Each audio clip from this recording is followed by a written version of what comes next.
I've had people tell me on the phone that my voice sounds effeminate.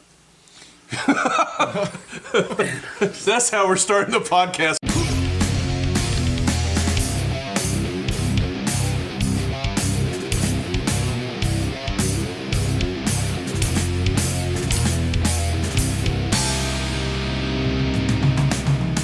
All right, ladies and gentlemen, we are Off the Edge podcast with Zach, Matt, and we got Daryl with us this time.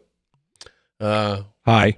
We have, as they used to say in the 80s, before those special sitcoms, we have a very special episode. Not really. But we do have our friends, Jeff Menzer from USA Gun Bunker. Thanks for joining us, Jeff. Yep. And we'll get back to you. Yeah. Relax.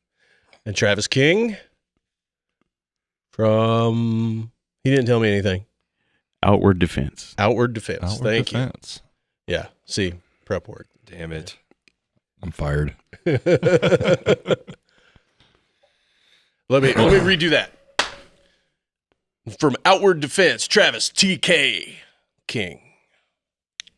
Yay. Thank you. So much better. That was great. Yeah. No, thank you guys very much for coming over. I promise you, the intros are as lame as it gets. You know, everything else will kind of fall into place. Hopefully. Hopefully it won't be lame.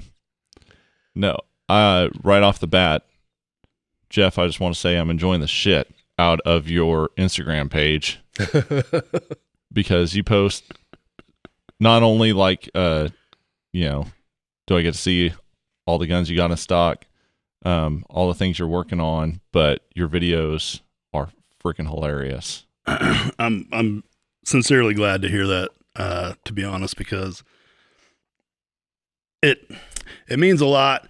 So when I started that page, I think I started with 320 followers, and all those were ones that transitioned from my personal Facebook feed. And man, I busted nuts to just try to grow the page and produce content that I thought people would want to see and like and all that. And it grew a little, but man, I put a lot of energy into it and never felt like I was seeing a return on that. And I don't honestly know what day it was or why it happened, but one day I just quit giving a fuck and started posting shit that I liked rather than what I thought everybody wanted to see. Right. That would be Gunther's testicles. Exactly. Yeah. I mean, and we'll get to that too. That's a whole story within itself. But when I did that, it was amazing. It just, I mean, it took off, and not that it's huge or anything like that, but tenfold over what it was when I was trying to produce stuff that I thought people wanted to see. Right. And there's a lot of fucking people that like to see stupid shit like that, apparently. I think it's really creative, man. What you're doing is really creative, and it's totally you, you know? Right. Like, I think we've talked about it before, and I honestly feel this way, and this is part of my mentality about doing this podcast, about the music that we do, is like, right now, it feels like everyone's trying to give you an image. They're trying to do what you were started out trying to do, is trying to give you what they think you want, instead of just being authentic. And when you see someone that's just being authentically true to themselves and laying it all out there and being honest, it's like, that's refreshing. You know, to me it is. And it blows me away that the feedback just like this, and you know, of course, that dopamine rush of getting a follow or a like, I'm so fucking far past all that. And, you know, like I said, initially that's why I started it, because for the business, you know, you're wanting to advertise and grow, but it's so far past that now that it's just fun. Yeah. Yeah. So what's your Instagram tag? What's your Instagram page? At USA Gun Bunker. And I actually So follow it, everybody. Yeah. Right now. I'm do it. I'm punching it in. and I started a I don't know the right terminology, a little mini series or a branch off of normal gun stuff of the fucked up shit that I see come through the shop of like just ignorant assembly or people beating the shit out of guns and wanting them fixed or putting sights on backwards or whatever. And that like took off on the actual shop page. People loved it. And I mean, I'm making memes is all I'm doing and making fun of stuff. So I started a whole separate page for that, and it just blew up. I think I don't know. It started little, and there's like 20,000 followers on it now. But it's nothing but just bashing stupid stuff. And again, I'm not doing it to try and get likes or what or not. For example, recently I posted a picture of a stupid gun and I made a little short caption and I said that the Beatles were overrated, and people just blew up. Some of them hated it. Some of them got real butthurt and were like, I'm going to unfollow. And a lot of them loved it. But it's just, I mean, if you agree with it, cool. If not, whatever. I don't care, but it's just it's me. Me being me. Yeah. Well, kind of segueing from people doing stupid shit with firearms. Tell us a little bit about Outward Defense. About doing responsible responsible things with firearms. Well, Outward Defense is my new brainchild. Just kind of started it. Decided right at the end of last year that I wanted to become a full-time firearms instructor. Right now I do it part-time. Got into it at my job where I work at the DOC, and I train new officers. And I like teaching firearms so much, I feel like I'm good at it. I thought, why not venture into the business world of doing it for myself? And so this is the start of it. So now I'm a nationally certified pistol instructor. And that takes effort to get to that. I know that. It does. It's expensive and time consuming. And so I'm also a concealed carry instructor for the state of Kansas, and actually did 8 hours on the range today doing a firearms training class with the Department of Corrections. And so I'm a little tired, but thanks, Daryl, for bringing the beer because I'm thirsty. But we're never in short supply. Yeah, as far as Outward Defense goes, I'm going to try and venture into the whole self-defense aspect. My brother is a black belt in Brazilian Jiu-Jitsu. He teaches up in Overland Park, and we've talked about it for quite a while to maybe start some kind of a training academy. Yeah. And so this is basically the first step. Outward Defense, we're going to start off with the firearms and hopefully build up to having our own kind of hub to work out of. Right. I'd like to have a gun shop with a classroom in the back, and so do it. And I'm willing to work with anybody. I'm willing to work with anybody. So, if you guys know anybody that I just want to see. I just want to see the hybrid martial art that comes from guns with Brazilian Jiu-Jitsu. It made me think of that. What's that movie, Equilibrium? Is that what it's called? Yeah. Where the gun katas and stuff? Gun kata, yeah. You haven't seen that. Seen that one? Christian Bale, an old Christian Bale movie. It's been a long time, but yeah. I remember I the first time. think I see a video in the future. Right? USA Gun Bunker. You said Overland Park, your brother? Yeah. What's his name? My brother's name is Shane King. Okay. He works.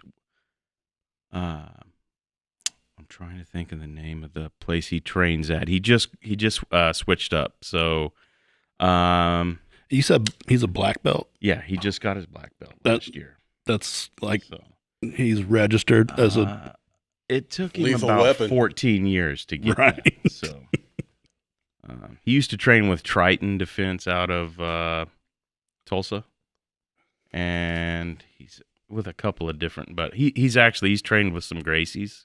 Oh wow. Nice. So Yeah. So he knows his shit. he knows his shit. He will rip your head off. Kick your fucking neck off. Yeah. Little Bob Valentine shout out right there. I'm gonna kick your neck off. So I see the Marine Corps tattoo. So how long were you in? Not long enough. No. Yeah, not long enough. You So know, there. I should have stayed. Yeah, there are two different subsets of people. The ones that were like, I didn't get out fast enough, or never should have gone in, or you know, I should have wrote it out. So I'm one of those that was like, I'm gonna play metal. So, but now I'm like, you know, a pension would have been nice. Yeah, I see some of my old buddies that stayed in for their 20 and now they're double dipping with that retirement and got their own business out of that VA loan. You know, I've got one. I got a friend that he's actually passed. You know, when he could retire, and he's still going. You know, Renee Cassier. Yeah. on the Marine side note. Yeah. I made the mistake one time early on. Had a customer come in who is a Marine, retired, and I said, "Oh, you were a Marine, huh?" He corrected me on that really quick. Is a Still Marine. is. Yeah. Last time I ever did that. All right. So now you keep crayons in the front case. Yeah. Jumbo crayons. So. Thank God he's a Marine. That's the only way we can get away with this. You guys got any crayons? I'm hungry. My brother's father-in-law is a Marine. is a Marine. And then one of his friends is talking about his daughter is going into Marine intelligence. He's like, that's an oxymoron. Like, oh, like you can say that. Oh, but man, I'm really glad for both of you to have on. I was talking to Jeff a little bit before we started. You know, there's a lot of craziness in the world right now, a lot of uncertainty, and desperate people do desperate things. And I've never been one that's been really attracted to guns. That's kind of not my world that I'm in, you know. But recent events, like a lot of people, really got me thinking. Like, man, if something really crazy went down, and it definitely could. Like, I probably need to, you know, have something to defend myself and my family. Absolutely. Yeah. So, you know, and I was telling Jeff, my son, it was the gunner's mate in the Navy, and so he's a gun enthusiast. Insert Navy joke. Insert, yeah.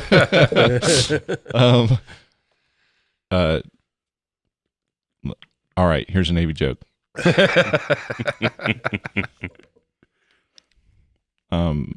When I can't remember it. God damn it! I'm screwing it up. I was on the spot. So I was bad, like, no, so wait, bad. I got a Navy joke.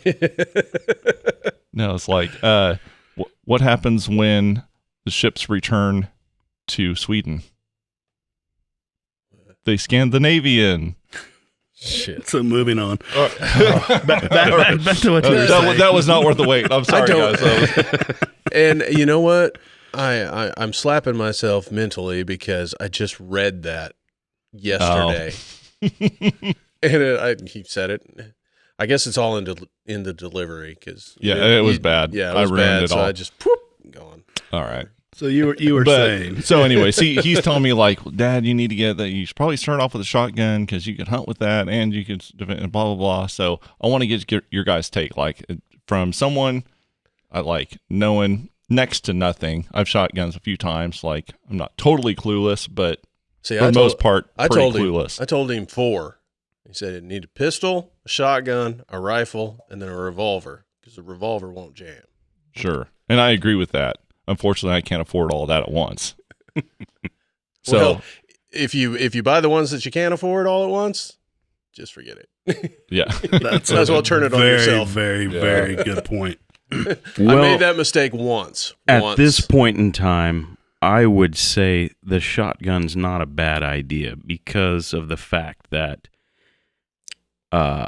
Ammunition is pistol plentiful. ammo is in extreme short supply right now. Yeah. As a firearms instructor and somewhat aspiring competitive shooter, I'm an ammo-holic, and I cannot find ammo right now. So I had a guy tell me that he was going to get 10,000 rounds in this last week, and they never showed up. So I can't get primers or bullets right now. So I'm stuck with a bunch of brass and some really nice reloaders. I'll tell you a guy who to check with. Well, there's the rub on that is, and I'm not discrediting that at all because I think that's a great plan, but where are you going to find the fucking shotguns? There's hunting shotguns of like your lower capacity or a break open or all that, but your typical home defense shotgun of your 18.5-inch barrel with a 7 or 8+1 capacity, good luck right now. Unfortunately, they're just the demand is so stinking high that if you can find, and I'll probably repeat this 100 times tonight if we stay on this track, but I tell everybody, my customers, if there is something that you're remotely interested in the firearms industry, whether it be guns, ammo, accessories, whatever, and you're somewhere and you see it on a shelf, you better fucking buy it because it's not going to be there in 10 minutes. And I cannot overstate that. And I need to put a disclaimer in here too. I've never been the guy that panic sells or pushes a tragedy to try and sell product because that's just not me. I can sit there and spew that over and over, but anybody that knows me knows I've never been that way. And so like when I say this, it's hard for me to sit here and, it seems like you might have an ulterior motive, is what you're saying. But right. But I feel like, and I'm trying to put this into words, the state of the industry right now, and I'm confident you'll back me up on this, and I'm not want to speak for you, but it's unprecedented to say the least. Back when in the Obama years, when Sandy Hook and stuff like that was going on, it was fucking insane. Absolutely insane.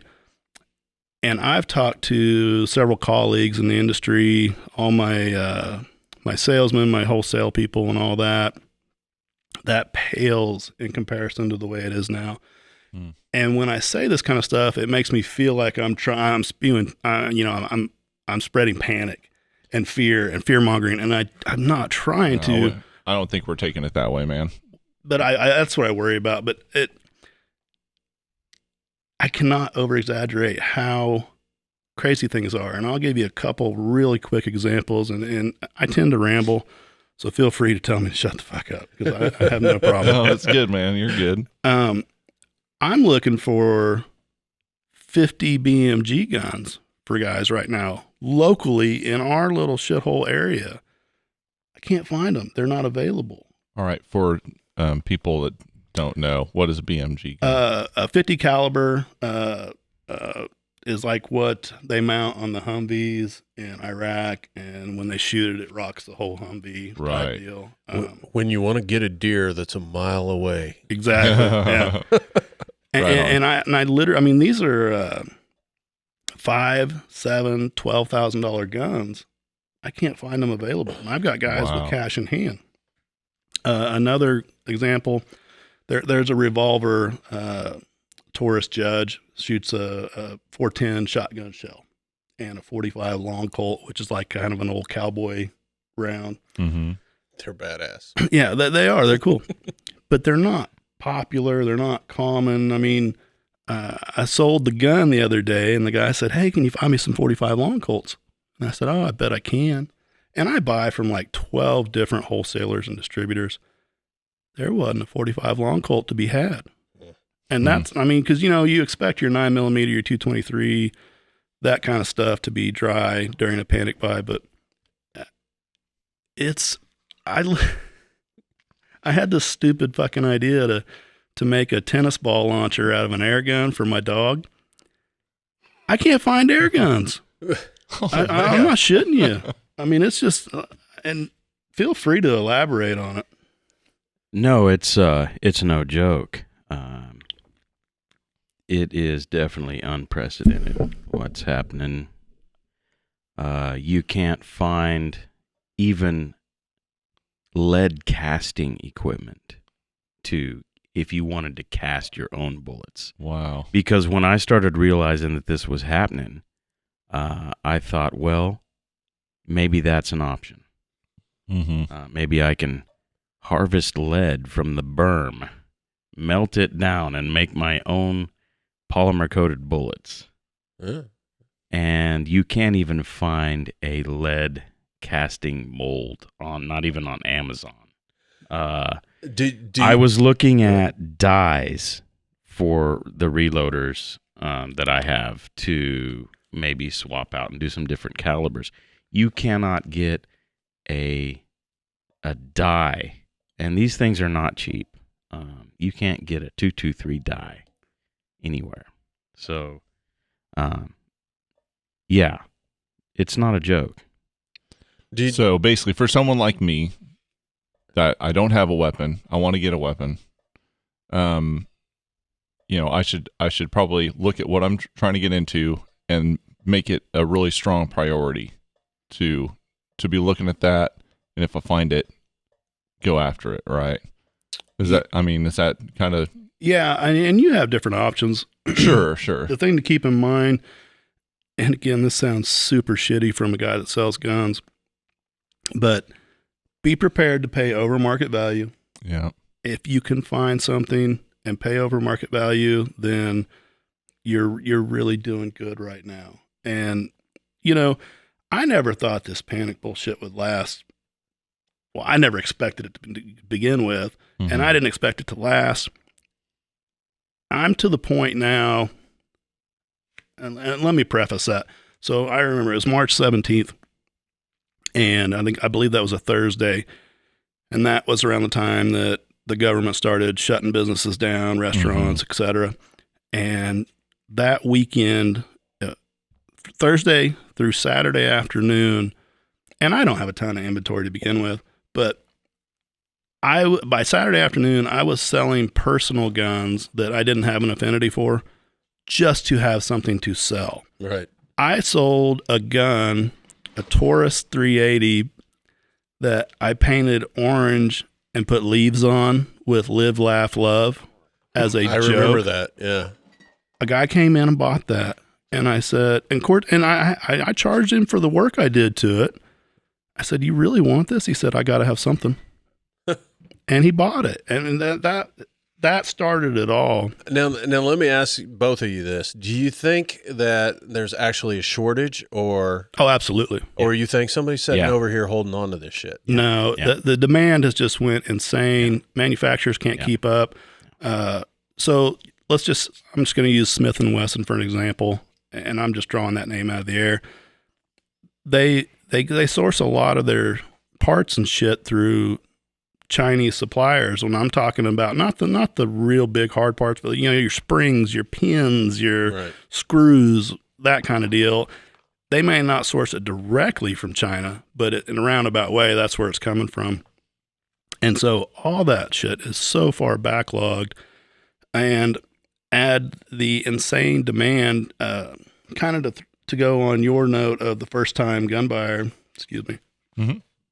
I've sold to more first-time gun buyers, and it's the most gratifying thing ever. And it's so far past making money. I mean, that's why I'm doing it. I have to make a living. Right. I can tell that you're both enthusiastic about the subject about defending yourself and your family, about firearms in general, because let's just face it, they're fucking like kind of mechanical wonders. They're just fucking cool. It's like I've never really got a boner looking at a gun, but like I feel that way about guitars because I'm a musician. Right. You know what I mean? Yeah, totally It's like You that's can that's fucking awesome. Looking at guns, 50 cal may get a little hard. So just to but shooting them, that's a different. Yeah. Well, I'm just saying you're genuinely enthusiastic and have a love for shooting, for the skill involved. I'm sure for the aspect of protecting yours and your own, and for probably the mechanical aspect of it.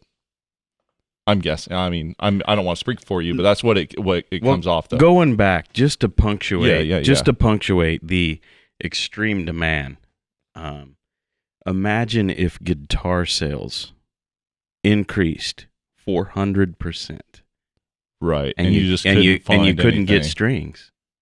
Yeah, That's a fantastic Yeah, analogy. it really Yeah. is. You couldn't get a cable. No. right. You know? Or like the Helix floor model just goes up mysteriously like $600 or Yeah. something. Yeah. That's real. That's That that shit really happened. happened. I have no fucking idea what that That's is. okay. You're like, please Yeah. don't get an idea. Yeah, for it. because that's like we nerd out about music Jesus. gear like hard. It's like and that's why I can imagine people nerding out like hard about That was a good one. the aspects of guns, like all the different hardware, all the different accessories. Oh it's like, that's my everyday life. sure. Like I totally get it. And again, I know I ramble. The first time gun owner deal, I am so much more about arming the populace, and we could go into a whole nother rant about you can't take on the government with a AR-15. They've got tanks and F-16s and whatever, and there's a lot to be said for that. But I'm ready. to be able to Let's go. to be able to first and foremost protect yourself and your family is at the top of the list for me. And I've sold more guns to single mothers over the last 7 months. And again, I can't stress enough, it's not about making the money. I do that because I like to pay my bills, but to get guns into the hands of people that would potentially need them and wouldn't have had them to begin with, it's just an amazing feeling. It really, really is. Well, and we're talking about how crazy everything is right now. At the bottom line, whether it is like it was 8 years ago or like it is now, the reality that you got some fucking tweaker trying to pop into your house to steal shit, Sure. to buy more fucking meth is real. Or break into your shop. Yeah. And so give you a real quick timeline. So, back in March, it went crazy with the COVID panic and people freaked out and were hoarding toilet paper, and I never Still trying to figure that one out. Yeah, I know. Yeah. I couldn't understand it all, but I was like, well, shit, people are coming in wanting everything. This is fucking awesome. Right. And then, I have to go back and look at the calendar, but let's just say a month and a half later, 2 months later, the George Floyd deal happened. And then all the BLM, Antifa, whatever the fuck you want to call them, they started saying they were going to come into rural areas and take over like they did in, what was it, Portland? Yeah, Portland is the worst for sure. Where Yeah. they did They've had like 101 or 2 nights of violence. They had that and fires autonomous and- zone or whatever. Chaz. Oh, Yes. Yeah, no, I'm Chaz. sorry. That was in Seattle. Okay. Seattle, yeah. Same thing. Yeah, more or less.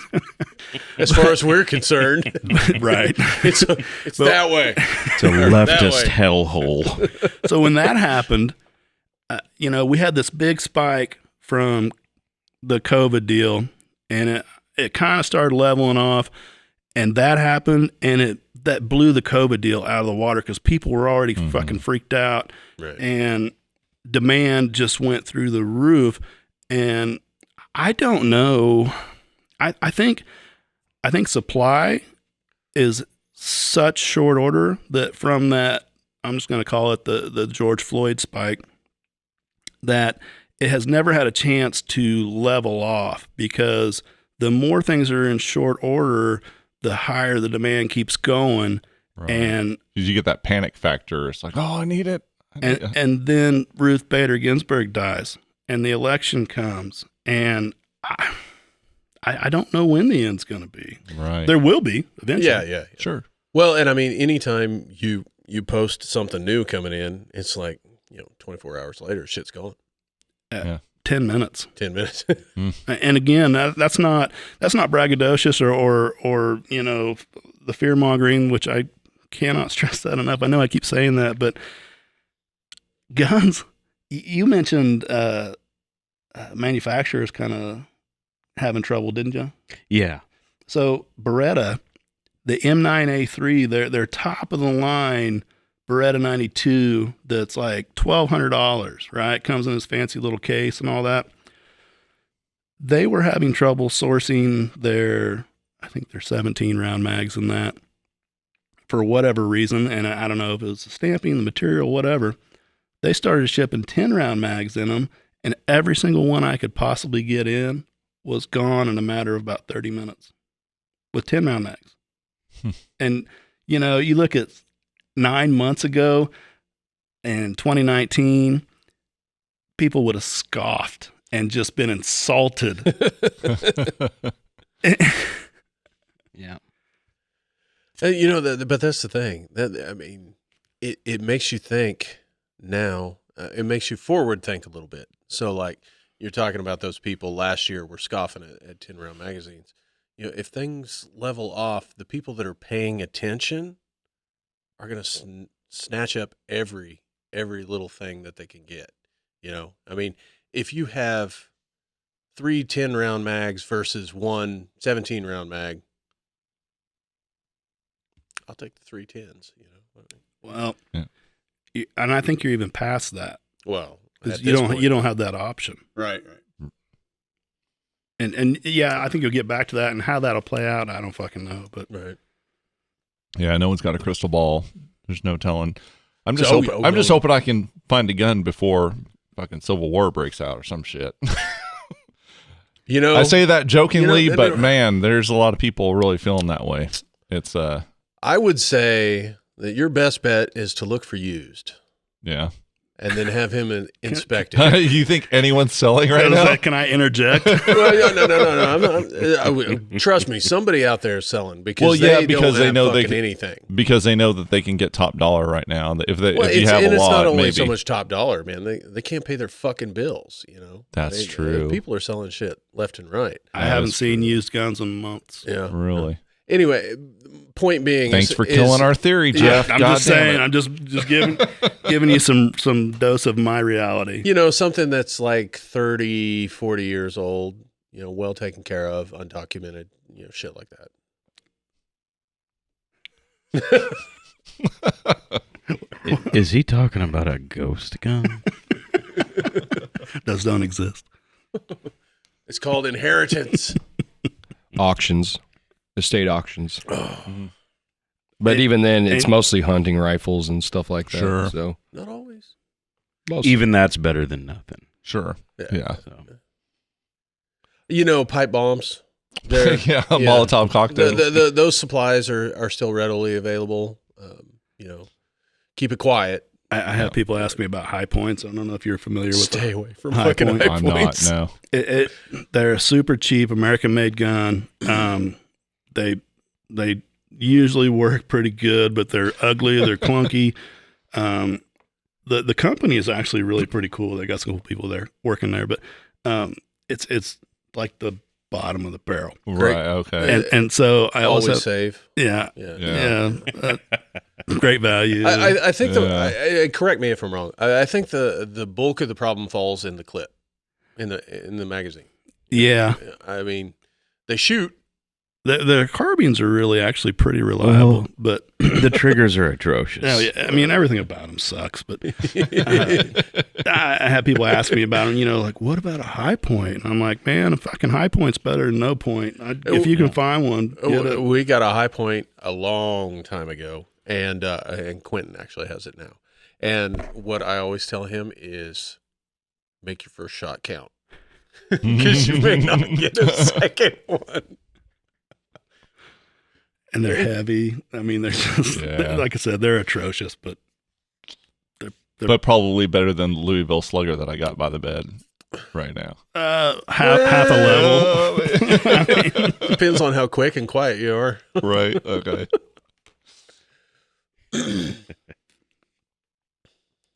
Damn it! You know what? What? I'm pro sword. I think people should go back to dueling with swords. Yeah, you're not going to get too many tweakers. We may with not swords, be Yeah. far off. Yeah, well, that's true. Yeah. Yeah, I may get my wish. Yeah. There can be only one. Not the way I wanted, though. That's one thing that I think. Hey, Daryl's here. Hey, hi, Daryl. Well, we were talking about Walking Dead at the last podcast, Mhm. and I know everybody gave up on it, but I'm still watching it. And, Dude, Walking Bad would be an awesome fucking mashup, right? Yeah. That's like the prequel to Walking Dead is I'm Breaking only- Bad. I'm only 1.5 in. I've actually heard that. I've actually heard that theory. Anyway, but they're not even using guns anymore in the show, in the series. Oh, Like, they've ran out of ammunition and they've resorted to medieval weapons. when like the I last quit episode- watching, like, what's the dude with the mullet? Yeah, Uh, I know what you're talking about. yeah. He was like Eugene. Yeah, he was yeah. like making ammunition, and I guess that fell through. I don't know. Okay. That's I kinda called got a lost in there. Tennessee top hat. yes, that's right. But anyway, they got like morning stars and spears and shit, and so Yeah. that's like the thing. Right? Yeah, So no more it guns. makes sense. for them. So me neither. I lost all of mine in a tragic boating accident. It happens Yeah, more often than you'd think. yeah, I know, it's crazy. It's pretty wild. Nudge, nudge, wink, wink. Know what I mean? Know what I mean? So you're wanting to get something, but you're not sure. Well, my son Gary, like I said, he's an enthusiast. He has several guns. He said, you know what? Like, he said, if you're just getting one gun to start out with, it's like you probably should go with a shotgun. And he said, I would probably go with a Mossberg. I was like, okay, that's cool. I'll look into that. But yeah, I'd like to get your guys' take. I'm not big on shotguns for home defense. Yeah. If you know how to use a shotgun and you're pretty proficient with it, you've had some classes and you know some techniques and tactics and the right ammunition, Mhm. it's not a bad tool. But I would prefer, and what I teach is the handgun is more appropriate. Thank you. Yeah. Okay. Yeah. Handgun is definitely more appropriate. Also, with shotguns, isn't there some sort of law in place? Like if you load it with a slug and then bird shot or something, there's some sort of something they can catch you on. I don't know. Correct me if I'm wrong. I don't know if there's a law for that, but I do know if you shoot someone with some sort of non-standard ammunition, some kind of exotic shotgun round or something. Say you got Rock salt. dragon's breath or something like Yeah. that. And that person's family files a civil suit. That could look bad on you. The prosecution could use that against you. So you definitely always want to use some kind of ammunition that says it's for personal defense. Because that always looks better. Kind of looks like you were specifically using that for that purpose. I see. I think starting out with a handgun too just seems more practical. Okay. You know, I mean, you get into the heat of a situation and you've got something. You're talking about other than like a shotgun with a pistol grip, short stock, something like that. Still, you have to maneuver, whereas you could grab something and Yeah. you know. It makes a lot of sense. And I don't think. So Jeff, I need you to find me a handgun, and then Travis, I need to go learn how to use it with you. Absolutely. So I think it's a plan. Can I plug my upcoming Please. classes? I'd be sad if you didn't. So I do have a introduction to defensive pistol class coming up this Friday at the Parsons Gun Club. It's $75. You can email me or message me on the Outward Defense Facebook page or my email, tkingpk@gmail.com. Do you just sorry to interrupt you? This won't come out until Sunday. So what's your next class after that one? My next class after that will let's plug that be one. my concealed carry class. Okay. On October 10th. Okay. There we go. October 10th. Yeah. Nice. I hate to cut you off, but be like, no, somebody's going to try and go. I don't have that class. And you're doing these. So with I do teach those. Yeah, and I'm gonna start scheduling them. So if you go check out my Facebook page, Outward Defense, you'll see all my events that I have posted there. And Introduction to Defensive Pistol is gonna be my flagship course. Okay. You'll need to take that to take any other courses from me. I'll give certificates for all my courses. I do teach Kansas concealed carry, so that's a totally different course. That's an 8-hour course. At the end of that course, are you actually licensed to conceal carry, or do you have to go? You have to file take a with test, the state. or The process works like this: you take the class, mm-hmm. you get a certificate from that class. You take that certificate to your local sheriff's department, where you're gonna, you'll have to pay them a processing fee, mm-hmm. and they will process you, fingerprint you, and you'll also have to pay another $100 to the Kansas Attorney General. Once you do that, the paperwork's filed, and then you get your license. I see. So me being me, I would say take his class. Don't bother filing that shit, because they ain't gonna fingerprint you. And then in the state of Kansas, open fucking carry. I work for the government. I'm already fingerprinted. Oh, well. Yeah. Honestly, that's why I got into teaching the introduction to the defensive pistol classes and the defensive pistol angle. Because concealed carry is not really, that class is not actually a training class. Right. Is that more like a safety class, I guess? We cover do 7 hours you to have a gun. Yeah. It's 7 hours of covering all the laws and what you're liable for, and the basically basics of concealed carry, and there's some safety. Basic gun safety, and then a 25 round qualification course.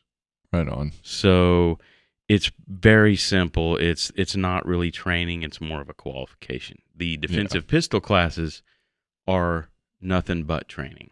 So nice. So easy a dummy can do it.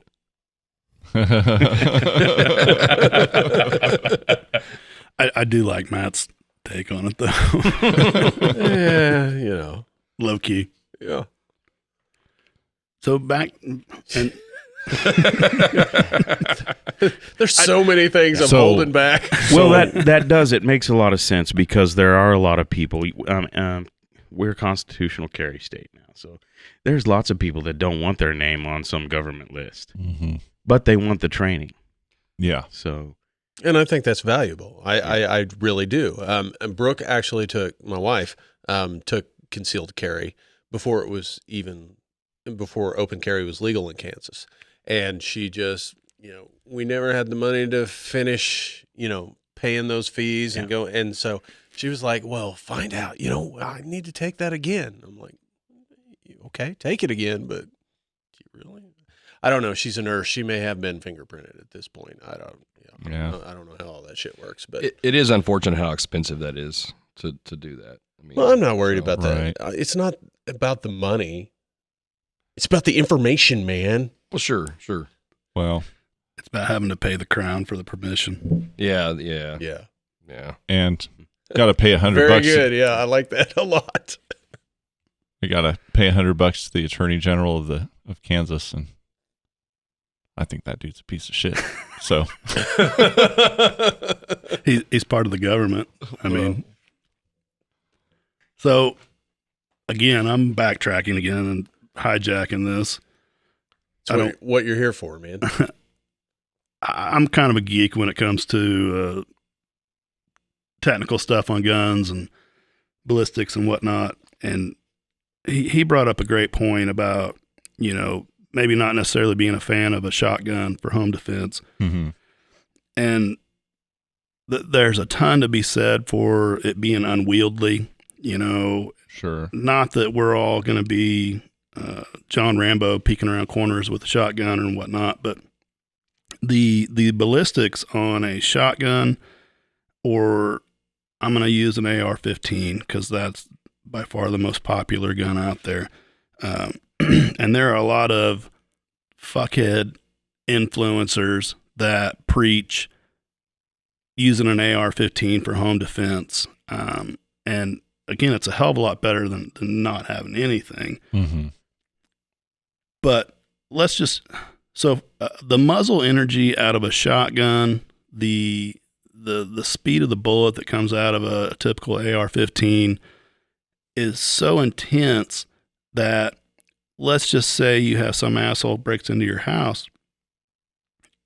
You want to shoot him to take care of your family. Cool, great. Let's say you do it. An AR-15, a 5.56 type gun, is going to go through him and the next 3 or 4 or 5 walls behind him. Right. And even a shotgun with buckshot, it's not quite as intense as far as over penetration, I guess I should say. Mm-hmm. I'm the king of over penetration. It happens. Yeah.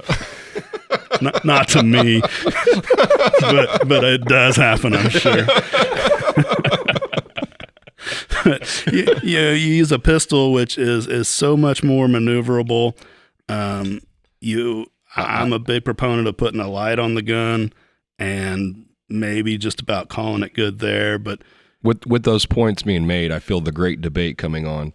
So what pistol caliber do you prefer? Is there anything other than 9mm? What? Well, okay.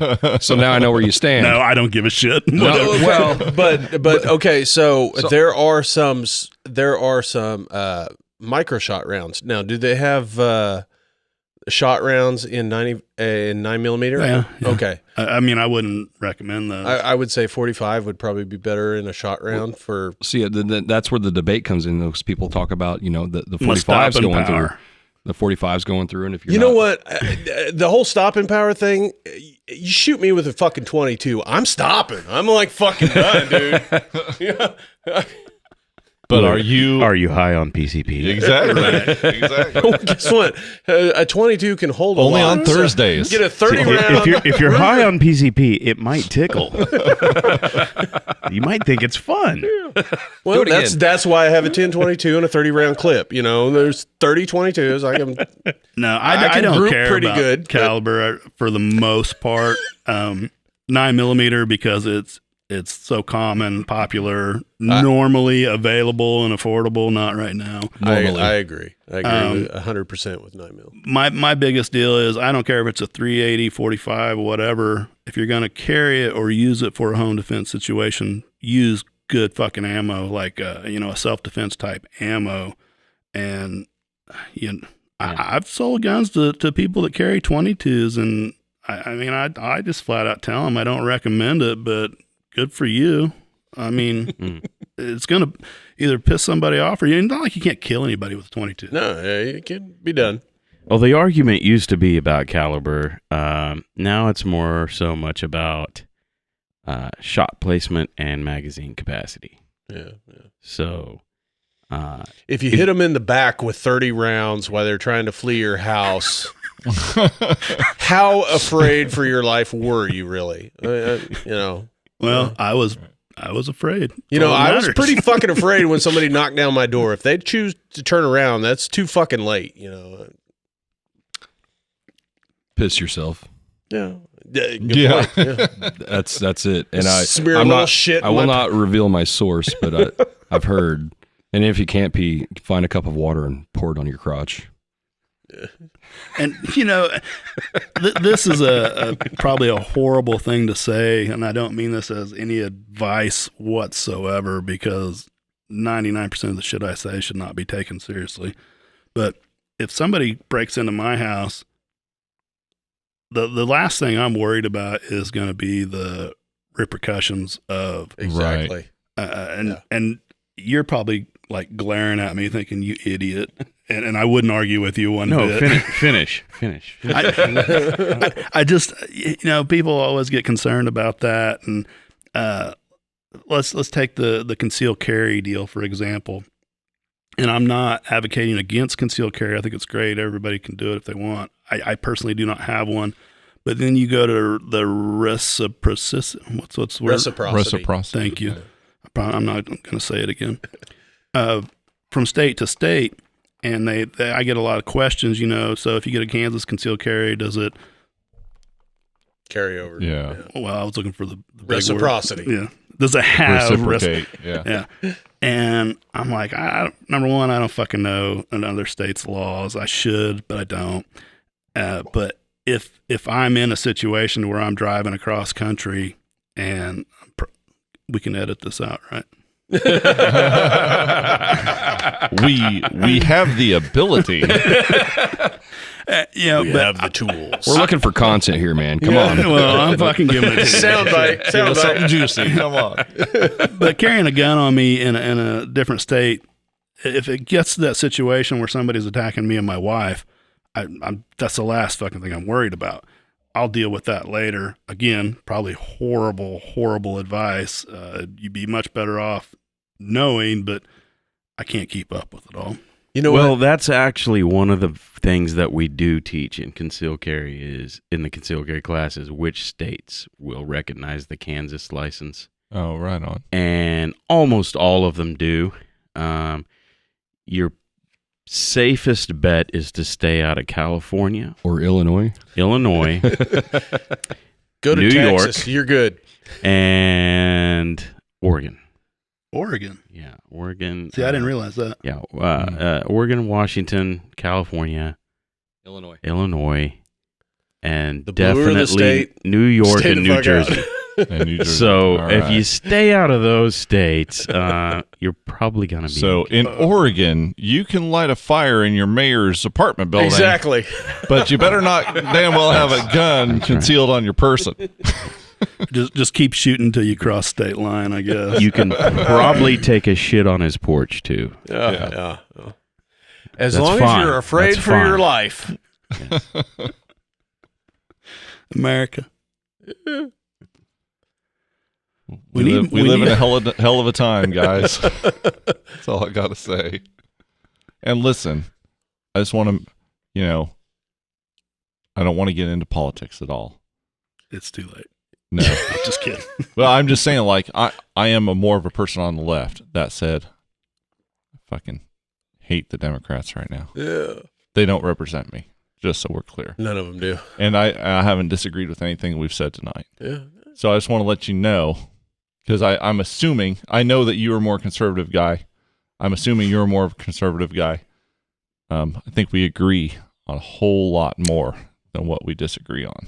Dude, I was a make America great retard back in 2016, and I had lost all faith in our political system, voting, et cetera, et cetera, et cetera. I didn't think there was a chance in hell Trump would win, and I was all for him. And I voted for him. I didn't kind of as a fuck you vote. I don't want to put words in your mouth, but well, I mean, kind of like this is a guy outside the system, and let's see what he can do. Yeah. I totally get that sentiment. I Mr. totally get Drain it. the Swamp, and I sure as fuck wasn't voting for Hillary. No.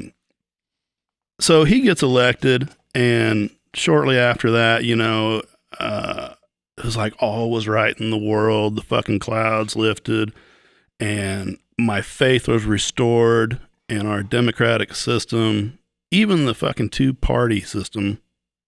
And I wholeheartedly eat everything I said, because as time progressed, and I'm going to piss a lot of people off by saying this, because a lot of people think I'm just this hardcore conservative, and I am conservative, but hardcore Republican, dyed-in-the-wool supporter, Trump, yada, yada, yada.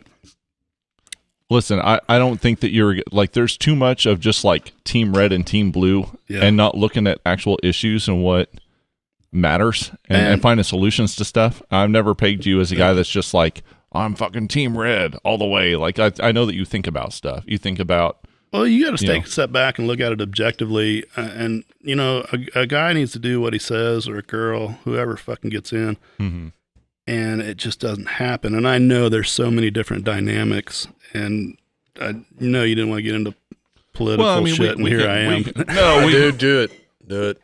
No, I never mean to, but I always end up doing it. So it's like, yeah, we're gonna go there eventually. Oh yeah, it's fine. No, I agree with you guys too. Just because I'm a gun guy and into firearms, that doesn't mean I'm a total right either. You don't always been don't typecast. I'm a registered independent, and I've always considered myself a conservative that does lean a bit left on some things. Sure. I consider myself. Well, it's a tainted term. I did consider myself progressive until fucking Marxists and crazy freaking postmodern nut jobs like took over that label, and that's refreshing to hear. But so I feel like I'm a left. I don't like, my wife is a hardcore libertarian, and she's like, we agree on like 90% of things. Why don't you just say you're a libertarian? It's like, well, because there's some things that I just can't get. I've gone so far as to say that I was a libertarian that leans conservative. I mean, it's right. Depends depends on the political atmosphere, I guess. Sure. But I tend to go libertarian, slightly left.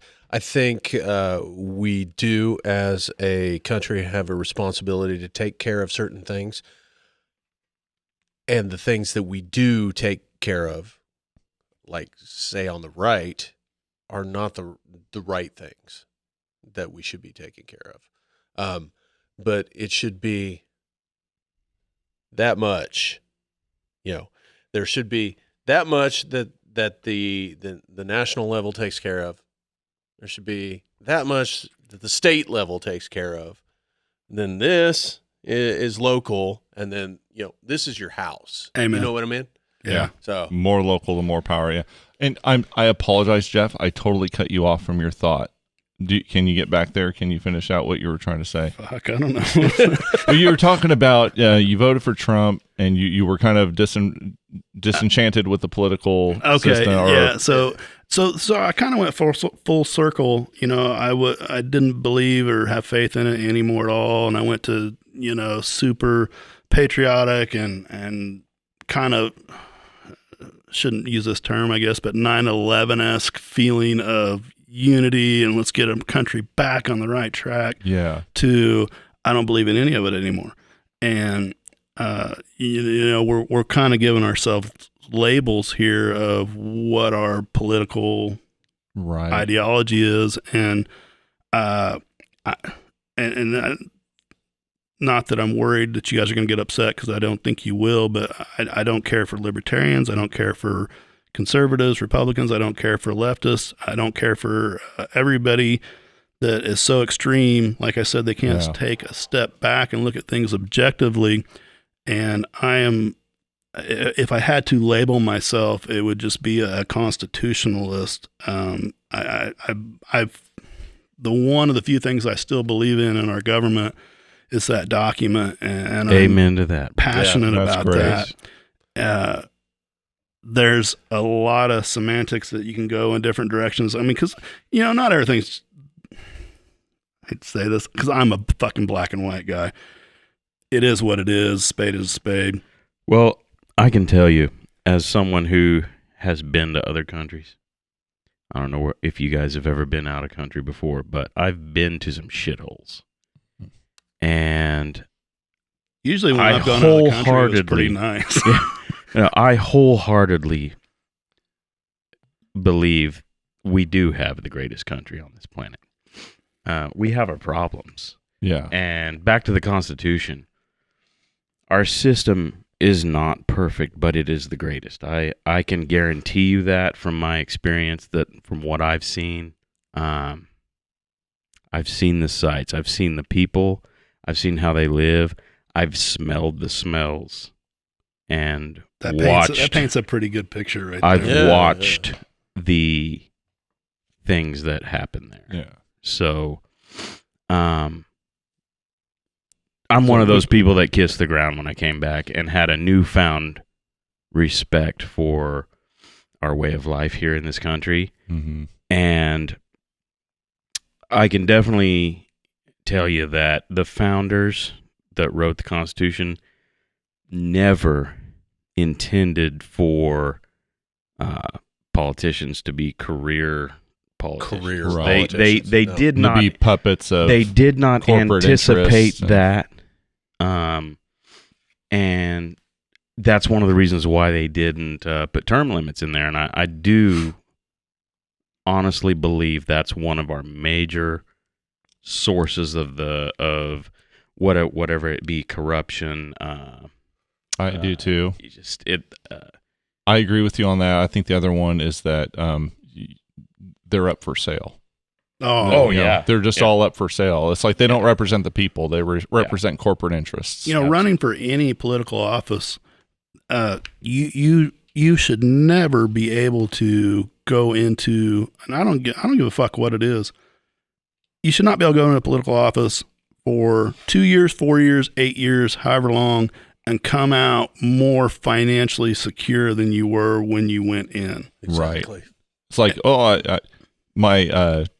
it's like, the salary for this job is, $140,000 a year. And suddenly after 4 years, you're like a multimillionaire, have a 40-acre estate in Martha's Vineyard, Obama.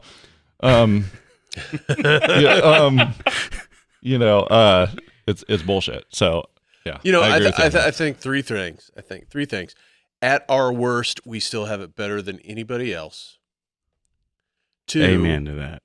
Two, there should be a fucking constitutional reset that just like, you guys are out. Let's start over.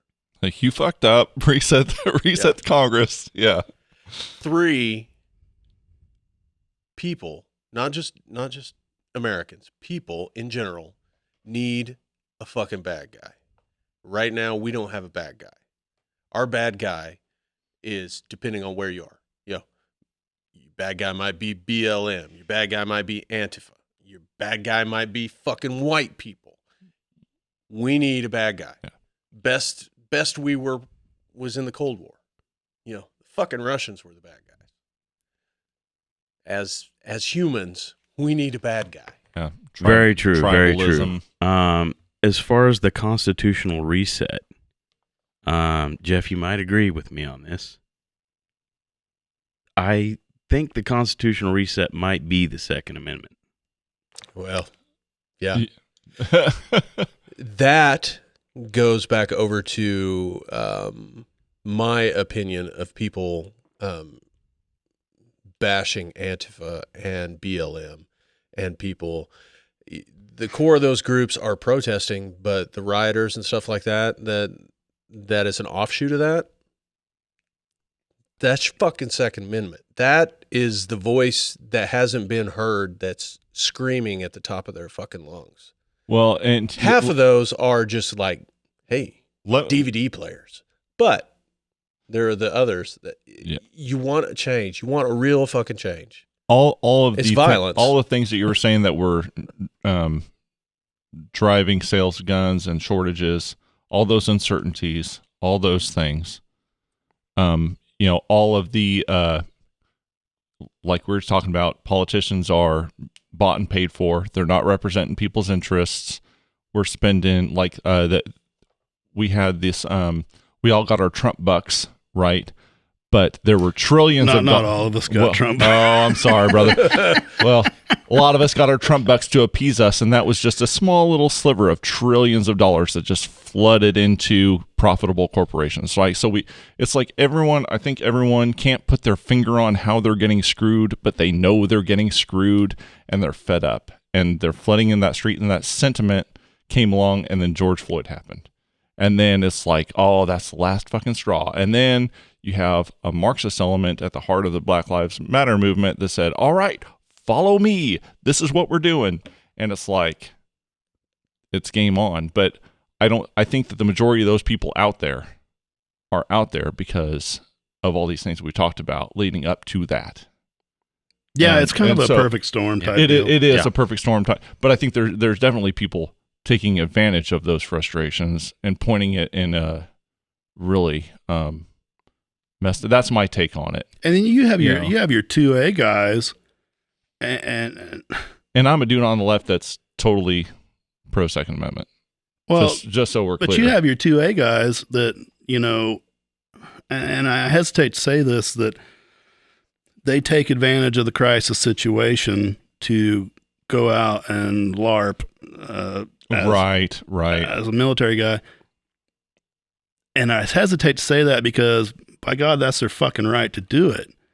But again, take a step back, look at things objectively, and is this affecting you and your person? Are you more specifically talking about the Kyle incident? Because I mean, loosely, but not really. Well, there's those guys that went to the what courthouse was that? There's a bunch of right wing guys with guns that went to protest this, and it ended up all peaceful. It was not too long ago. That was down in Georgia. I think. Yeah.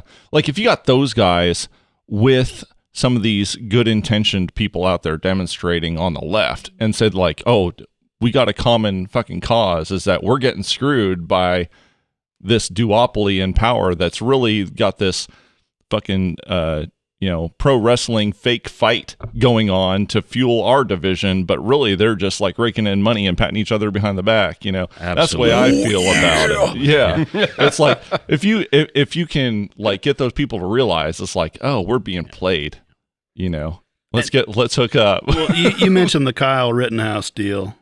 I'm in no place to judge one way or another on that deal, but I'll sure as fuck give you my opinion. He wanted to go, from what I understand, help defend these shops and whatnot. And I know there's pictures or video of him cleaning up graffiti and all that, and that's great. I mean, I have no problem with that. That's what he chose to do, and that was his fucking right to do so. Technically, he was 17. Technically, you don't have them rights. Okay. But anyway. Yeah. Anyway, I'm splitting hairs. Go ahead, though. Well, I guess I look at things like, if it was my friend or family's business and I wanted to go help and protect it and all that, I could see it a little bit more, or if it was my own property. Yeah, I could see that. If I'm just interjecting myself for the sake of fucking doing it. That was my issue with it. Me too. Yeah. Worry about yourself. And that's not to say you can't try and help other people, but I fucking hate but I'll say that. Let me hang on before I leave it hanging there. I do feel like it was self-defense. Absolutely. All that stuff was self-defense. I totally agree. But I feel like he shouldn't have been there to begin with. Well, here's my but. It's also human nature to want to help someone. Mm-hmm. Okay. Is it? So if you are that's a good point. That person, you're there, boots on the ground. There's this little thing called the fog of war. Okay? Yeah. So things get kind of cloudy and kind of hazy when you're in that chaotic situation. Yeah. So he might have thought at that moment, this is what I need to do. He looks scared shitless. Yeah. Afterwards. Oh yeah. Yeah. Mm-hmm. Well, and I think there's two sides to that. There's the side that if you go looking for trouble, you're going to find it. The other side of that is, like you say, we weren't there. We weren't in his head. We weren't there in that moment. All we know is what CNN was telling us. Yeah. Exactly. Yeah. Well, So that's what we're and getting here's lot of here's that a little everywhere. here's a little thing about CNN. Went to some training a couple of weeks ago down in Tahlequah and did some firearms instructor training. One of the guys there was telling me a story, and I have no reason to not believe the guy. One of the other firearms trainers that he works with at his company was private security. He was a private security contractor for CNN, and he was at the I can't remember which one it is now. It was one of the many riots that have been going on very recently, and he basically told him to eat shit, and he quit because he sat there and watched these this film crew for CNN. I know. And, I think I know where you're going. and anyway, here we go. No, go for Yeah, it. give it. This guy says he watched them film one burning car from about 400 different angles for about 8 hours and plot this story out. I mean, Sure. they made this fake story, and then he watched them air this fake story, and so Yeah, they're not trying to be objective. Yeah, They're not trying to give you the truth. I don't have any reason to not believe this guy. Yes. Well, and it's So- like we were talking Gaslighting, about earlier. You know, no tragedy goes unexploited. Yes, that's right. Yep. And If it bleeds, it leads. Which goes back to what you were saying a while ago when you're like, we don't know, we weren't there. Right. And we're hearing all these stories, all these things. I watched that George Floyd video over and over and over, and I'm like, what the fuck is going on here? Like, why are they walking him 2 blocks away to arrest this guy? Right. Why did they let him back out of the patrol car once they got him in the patrol car? Like, what the fuck is going on here? Well, what I can say from all the different videos that I've watched of that is that none of that was fucking justified. None No, of absolutely not. I mean, that was fucking murder. which also goes back to, and this is kind of offside subject here. You're talking about outward defense and teaching Brazilian jiu-jitsu. I've heard a lot of people say if the police officers knew that style of martial arts, we would have a lot less of these killings. They would be able I think to, police just need a lot more training in general. I think that they're very underprepared for the situations that for they stuff go like into. for guys. Well, and George Floyd, you know, he did. I mean, from when I watched the video, he looks messed up. Yeah, he I looks don't think he is. I don't think anyone's trying to say. Well, at least no one at this table is trying to say that he's like just a stand-up dude that did nothing wrong or any of that. But No. I I don't see the threat. Something had to have happened. and as far as that story goes, we'll never know all the details. We're just going to get 'Cause we weren't there. What we're being fed. But as far as police officers being trained in jiu-jitsu, I was listening to a very interesting. You're not judge, jury, and executioner. Yeah, absolutely. I was listening to a very interesting conversation on another podcast that I listened to. And you're not allowed to listen to other podcasts, Travis. the fuck, God damn it! Jesus. I'm being objective and diversifying here. We'll allow it. So anyway, a gentleman, I won't say his name, but it was a former KBI guy, was talking about how in the mid 80s through the early 90s, police officers were trained in what they called at the time a neck restraint. Okay. Which was basically a chokehold. Got you by your fucking neck. Yeah, a rear naked choke, Yeah. basically, okay? and he brought up some really, really good points. He brought up statistics, okay? Statistics were that at that time, instances of people dying from positional asphyxia under those types of use of force situations were very minimal. And he compared it to the UFC. Mm-hmm. We all like to watch UFC, right? How many times have you seen a guy die in the UFC because of a rear naked choke? Yeah. Okay. You might go to sleep, but you're not going to die. Exactly. Now, what he was getting at was back then, officers could use that, and it was called a neck restraint. Okay. Mm-hmm. You could quickly get somebody under control. They went to sleep. When they woke up, they were in handcuffs and they were on their way to jail. Yes. Perfectly reasonable from my point of view. Right, because we watch it on UFC all the time. I would much rather that happen than to someone immediately just draw their sidearm and start firing away when they feel threatened. Exactly. We didn't see, and that was another statistic that he brought up. You didn't see the number of shootings, and they didn't have tasers at that time. Mm-hmm. So that's what they relied on. Now that that's been considered excessive force, to use that neck restraint or a chokehold, they have alternative means. Okay, so when someone dies from positional asphyxia, it's a lot of times like I can't remember the other guy's name. He was the guy that had like 6 cops on top of him. He was the first. Oh yeah, he was the first guy that was selling loose cigarettes. Yeah. He was the I can't breathe guy. Yeah, the I can't breathe guy. Anyway, Jamie, bring that up.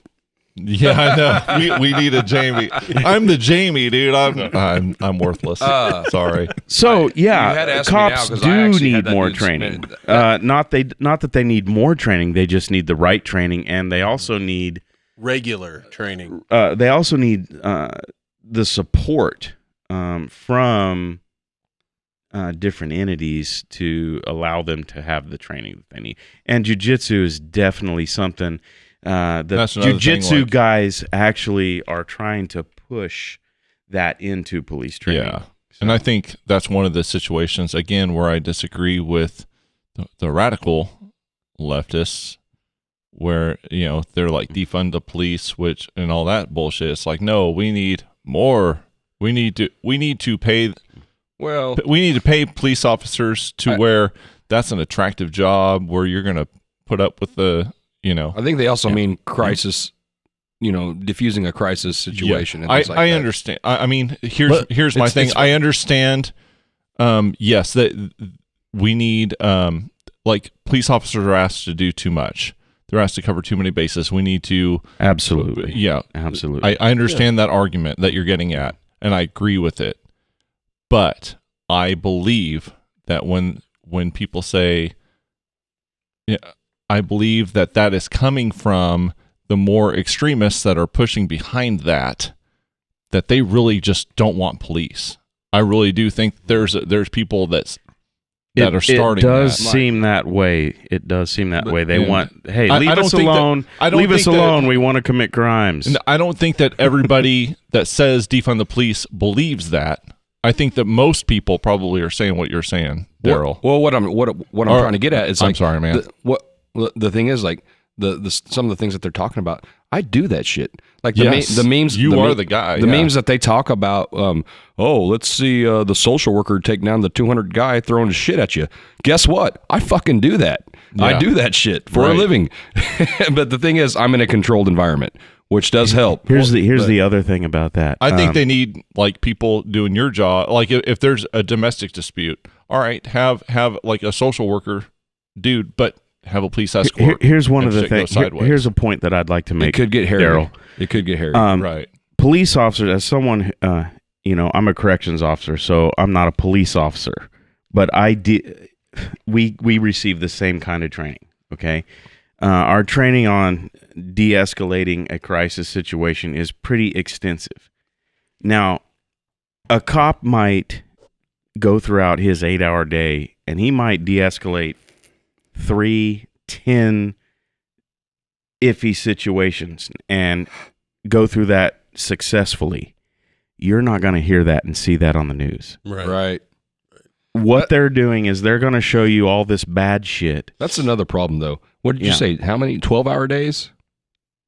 How long? Oh, I was going to say, officers on throughout their day. Just think about an officer's. I'm pretty sure they'd work 12-hour shifts. We work 12-hour shifts That's a lot. too fucking long for that kind of mental intensity for someone. It is. I mean, it really is. Yeah. And if you expect them to react nicely to someone getting shitty with you, you're on the end of your 14-hour shift. You're already 2 hours over. You're missing your kid's soccer game or whatever. Yeah. Oh, yeah. And then you got some guy coming at you fucking getting crazy. Throwing shit at you. Can I add that is their choice? Well, and I won't argue that. You're right. But I mean, where does the human nature come into play? I mean, That's I'm not arguing the length of shift or anything like that, but that's what. And I'm not anti-cop. I mean, I sell guns to the local police department, and I have buddies with Jimmy and Josh and everybody. Yeah. But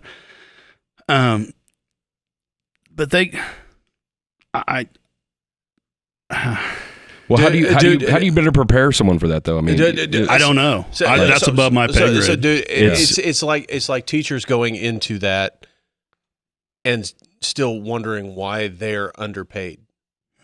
Yes. Fucking teachers know from the offset that they are going to be poorly paid. So two things for the cop thing. Two things. One, Eric Garner. Yes. That was the name. Thanks, Jamie. And two, military style training. Anybody in the military before they go on a mission, they are trained. I think if you work 5 days a week. Wait, I just want to say, I don't think that you're trying to say that we should militarize the police when you say that, right? No, I just want to make it clear. I just want to make that clear. Okay, fuck off the edge. You know what?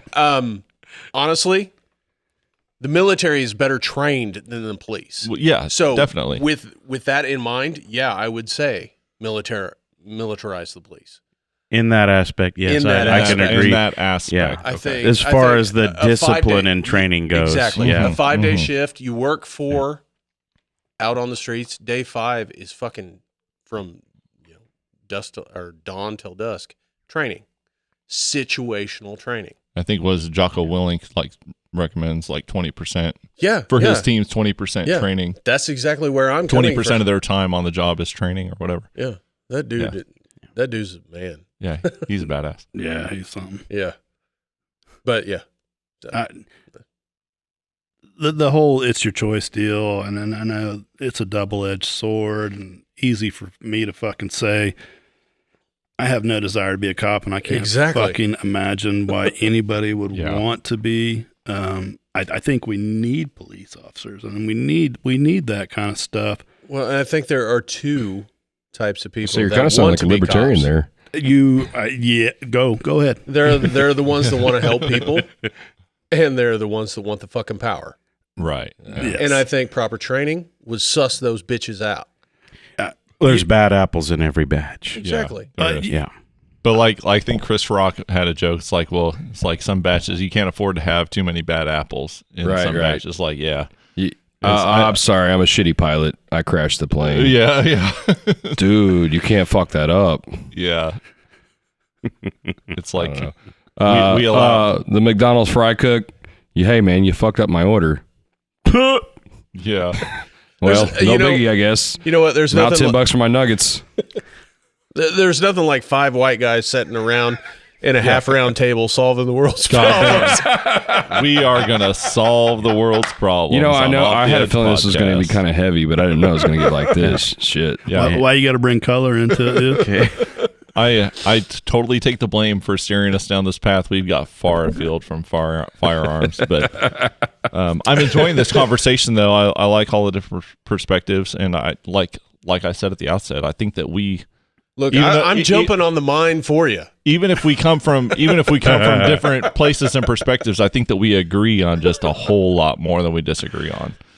I do So, too. I do too. Hey, that's a good thing. That is a good thing. That's a good thing. It's an encouraging thing. It I sure agree. is. Yeah. Amen to that too. So tell me about Gunther's nuts. Oh man, They are fucking purple. that's a great fucking segue. So, What are you doing? Turn his mic up? I'm turning you down. You're laughing. Oh, my bad. I'm sorry. grew up with dogs. Fucking guitars. Had dogs before Gunther. She was the best fucking dog ever, and She was awesome. always had female dogs. Yeah. Just I don't know, it just fucking worked that way. And got Gunther, and the story of how we got Gunther. Megan and I were driving back from Kansas City, and she wasn't as apt to get another new dog as I was, because to me, he's like my service dog. I mean, Lucky was with me 24/7, literally, and he is too now. So it was tough for me. She gave in 4 months later. First of the year, she said, okay, let's get another dog. I said, I want a Rottweiler. I grew up with Rottweilers, great dogs, and that's what I want. Okay. So we're driving back from Kansas City, and she says, what kind of dog are you going to get, a boy or a girl? And I said, I really hadn't thought about it. What are you going to name it? And I said, well, again, I don't know. And so we're sitting there bullshitting, and I'm driving, she's on her phone. I said, look up some German names, German Rottweiler, and ironically, my dog is an American Rottweiler, but whatever. She starts looking up some names, and she comes across Gunther. And I was like, I kind of like that. She's like, That's fucking obvious. yeah. And I said, what does that mean, And it was great warrior, or I think it was great warrior is what Gunther means, or something along those lines. I'm like, all right, we're getting a male, and we're naming him Gunther. And so we got him, and there wasn't a lot left out of the litter, but he was like the middle-sized male. And I liked that because I thought if he doesn't get so huge, then he'll last a little bit longer. Right. And it didn't hurt that he's the first one that came up to me. And, I mean, you know how that goes. Get the dog. And he's growing up. He's a little puppy. And it's just weird to me to see them balls there. Because, like I said, I've always had females. Always had female dogs. And when I say weird, it wasn't like awkward or anything. It was just different. And my mother-in-law, we're at the house one day, and she's like, dogs' balls are so gross and all this and yada, yada, yada. And so me being me, I start taking pictures of his balls and texting them to my mother-in-law. I mean, why wouldn't you? And so I tell a couple buddies about this, and some online buddies and some local buddies, and they're like, "Oh yeah, haha, nut check for your mom." And the nut check deal, that's kind of where that came from. And as he got bigger, again, going back to social media, posting stuff that I think is funny or I like, rather than what I think people want to see. Mm-hmm. It started, I posted a picture of his balls, and I don't remember the first one that I did, but I was just like, nut check, ha ha ha. And half the people fucking hated it. I lost a lot of followers, and I thought, this is great. I'm weeding out the dorks. And the other half fucking loved it. And they're like, fucking nut check. I can't stand looking at it, but it's hilarious. And I was like, yeah, I know. Yeah, me too. I get it. So two things from that. One, I need a nut check patch because I have a vest that I keep patch. I have 2 vests, but one's full. I got have another you. vest. I need a patch. I got you. The other one is, I can't tell you how many times that I'll be sitting or laying in bed, getting ready for bed, and Brooke will be like, "God damn it, Jeff, I don't need to see your fucking dog's balls." But you know what? I'm laughing every fucking time. Maybe she did. Maybe she did. Kind of. She may not have known it. Yeah. She hadn't unfollowed him yet, has she? Right. And so She might not have wanted it, that but leads she me needed into- She it. needed it. yeah, that leads me into I thought it was funny that people would unfollow, and I thought it was funny that people liked it. And again, whatever's funny to me is what I post. So every once in a while, I want to like, oh, this is my fucking dog's balls page. You know, I wasn't like that. But every once in a while, you know, nutchecks needed to Right. to light people up. And, What's beautiful is that you incorporate it. Say, hey, check out this new Cerakote, you know, and then Okay. Gunther's balls are in the background. no, so on that, this is what's fucking uncanny about this. So I'm posting pictures of my dog's balls, and I would have a guy message me out of the blue, Cheers. challenge, post a picture of a gun next to his nuts. And I'm like, okay, fuck, yeah, I love it. Let's see where this goes. The gauntlet has been thrown. And I've gotten different people wanting different, which is weird. I know. But back to like your Gunther's wife, nuts are in demand. like your wife not unfollowing. I'll have people reply to me or send me a message saying, "Those sure are shiny. Did you do something to those?" And I'm like, or you know, some They comment along that lines, and I'm like, "You fucking zoomed in, didn't you?" And it'll get quiet. Yeah. Yeah.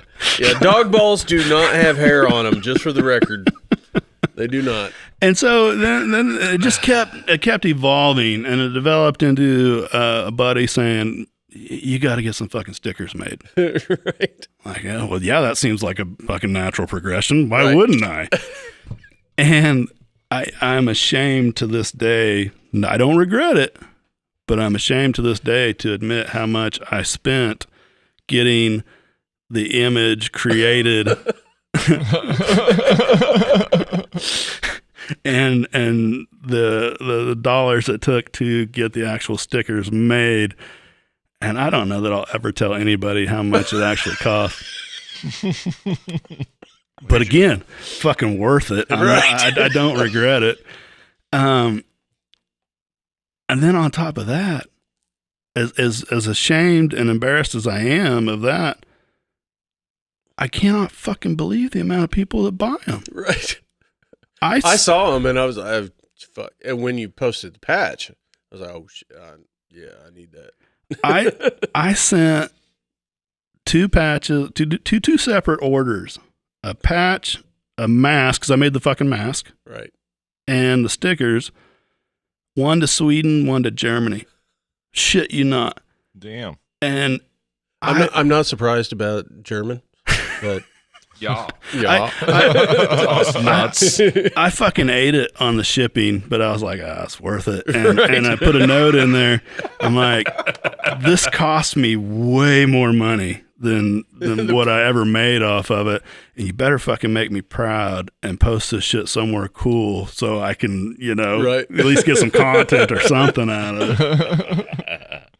Well, that's cool. I've got a rack case that I put like all my band stickers and stuff on. I'm gonna need to get a nut check sticker. I've got some stickers in the truck before I leave. All right, I'll get one off him. I don't think I have I'll a pay patch, for it. I'll pay for it. No, I'm but not yeah, worried about that.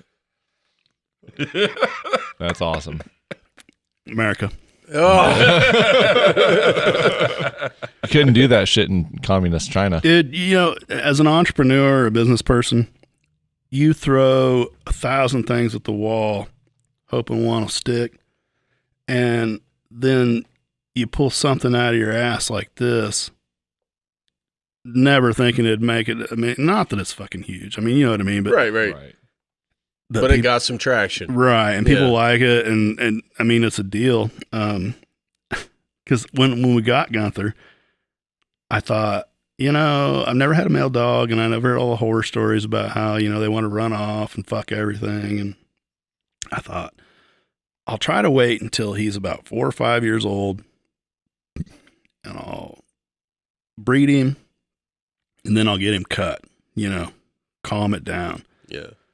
Well, I pretty well fucked myself on that deal. I can't get rid of his balls now.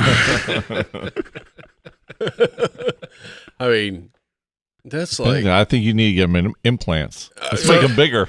So I mean, that's the equivalent of, let's just go ahead and take yours. Right? You know what I mean? Right. 4 or 5 years old. It's like, oh, dude. Well, I know what they are, and I know what they do. Where the fuck did they go? I don't like you anymore, Dad. No arguments with that whatsoever. Megan told me if I ever, she mentioned, some dogs get, I didn't realize this, but some dogs get ball cancer. Yeah. And she said, if something like that ever happens, you're going to have to get them bronzed. And I'm like, I fucking love you.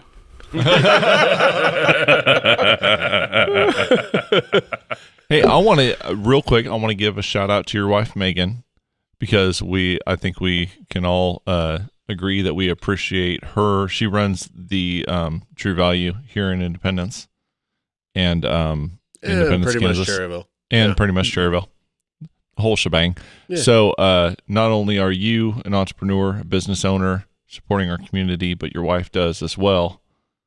And so that means a lot to me. Man, that's I mean, she's fucking amazing. She is. Like, I haven't talked to her except for passing hellos here in a little while, but I always really respected her. And you. I mean, we all went to school together and shit, man. Yeah. We graduated together. So. Yeah, she was in your class, right? Yeah. So shout out to Megan, dude. I really do appreciate that. Well, we appreciate both what you do for the community and what she does and her whole family. Her younger sister, Tessie, was in my class. And I love the shit out of her, dude. She was the sweetest person I probably have ever met in my life. And of course, as we were talking earlier, we had her older sister, Carrie. Her older sister, Carrie, was here for with her husband, Darren. Yeah. Oh, wow. And they were great. Small fucking world. Right? Yeah, yeah. Daryl was here for that one, yeah. So the whole family, dude. I just want to give big props to all of you guys. Joe. It's funny that, she's been in Independence for a while, and their social media, a lot of people that follow the shop page, the gun shop page, and when they find out that her and I are married, the jaws hit the fucking floor. Because, she's this classy, smart, businesswoman, and she's got a husband that's posting pictures of his dog's balls. Yeah. But don't sell yourself short, Jeff. I've known you forever, and you fucking got a great big heart, and you care about the community. Yeah. You might be a loose cannon, but it's okay. I've known Megan longer than you have, and I can tell you right now, she did good. Yeah, she got lucky. Arm candy like this, give me a break. And moving on, what's the next subject? Oh, he's getting really red.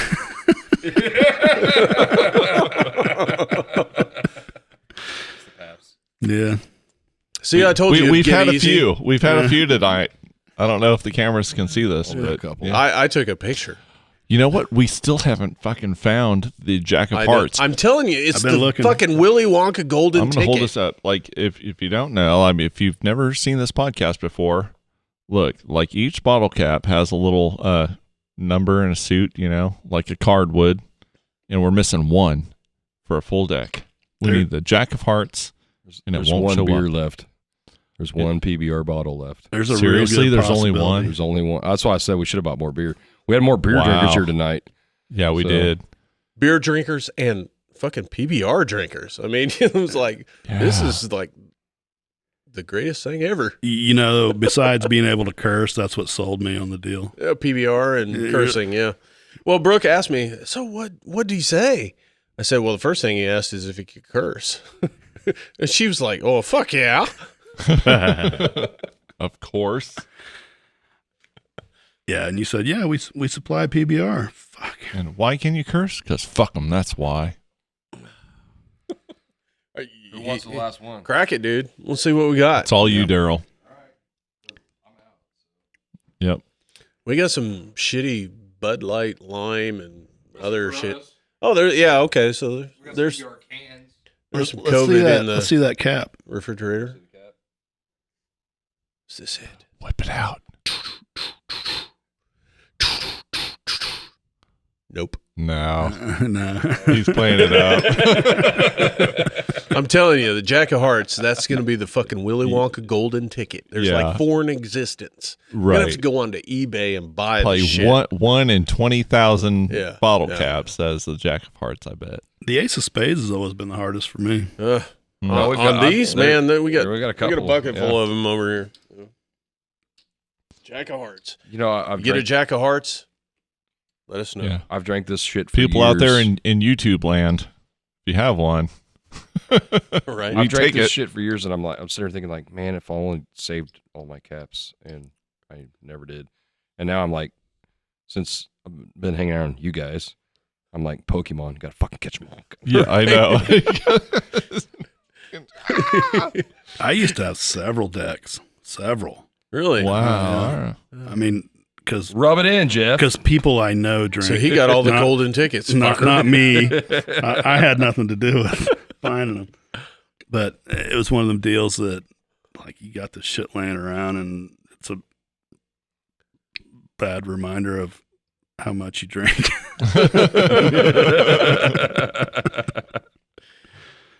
Well, you know what? We've been trying for 2 years now to get Pabst to fucking sponsor us. So it's like, God yeah, damn it. it's fucking crickets. At some point, we're going to give up. So I got a story We about keep that. drinking. Yeah, go for it.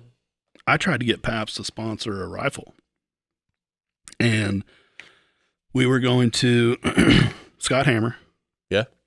We were going to melt down. I had a shit ton, again, all my friends, not me, cans, crushed cans. And we were going to melt them down, and we were going to cast our own receivers and build a rifle. And I was going to Cerakote PBR logos and all that all over it. Actually got the director of marketing, and he was like, I love this. And I was like, fuck yeah, we're on this deal. And we're emailing back and forth and all that, and he fucking ghosted me and just went dark. Yeah. I don't know. I'm sure he got pressure. And We got Yeah. an initial response that said, hey, yeah, we see what you got there. We're going to forward this on to so-and-so, yada, yada, yada. That was 2 years ago. yeah, Like, you fuckers. yeah. No. We bought PBR Christmas sweaters for last year. That's awesome. Yeah, so if we're going to do it again this year, he has to buy one. I'd be glad. I'm thinking, Maybe if you guys do ugly PBR Christmas sweaters, I mean, that might be the key. well, we Yeah, tried the last year. sponsorship. 3 wasn't good enough, so maybe 4 will make the difference. I'm thinking this year, Yeah. too, we all ought to do fucking horrible 70s mustaches. I mean, I'm like gone. Oh, Fucking yeah. mustache, All right. Butterfly Are you saying we're collar. going to shave beards? It grows fucking back. Oh, man. Shit. Oh, man. Yeah, that's a That's tough. deal breaker for Hey, me. you can't give me tough. Mine's longer than yours. I'm willing to do it. Just ask Marcy about the time I fucked up my beard, sobbing in the bathroom for 3 hours. Just Oh, man. I remember that was before a Bob Valentine video. It ended up being Seppi Valentine, your German cousin, which turned out to be one of the best videos. yeah. Yeah. Yeah. Yeah, people. If someone doesn't know about Bob Valentine, Oh man. Dude, he got me in lederhosen, okay? yeah. Well, where can Tall, people check? fat white guy in lederhosen. Where Come can on. people find that shit on YouTube? Jack's Car Barn. Jack's Car Barn. Yep. Look up Jack's Car Barn Bob on Valentine. YouTube. I think it's Jack's Facebook. Car Barn Is on it? YouTube, yeah. Not to put too much pressure on Daryl, but I did tell him not too long ago that he needs to do another Bob Valentine video, and it needs to be a gun video. You know what? Bob Valentine goes to the range. We have been talking about This is a good idea. We've been talking We're about gonna go shoot some shit. My name is Zachary Lyon, and I support this message. We've been talking about it for 2 years now. Yeah. We're doing a film noir, straight up black and white detectives, old school stuff. But Bob Valentine, yeah, it's just got to happen. She wore vanilla rose perfume.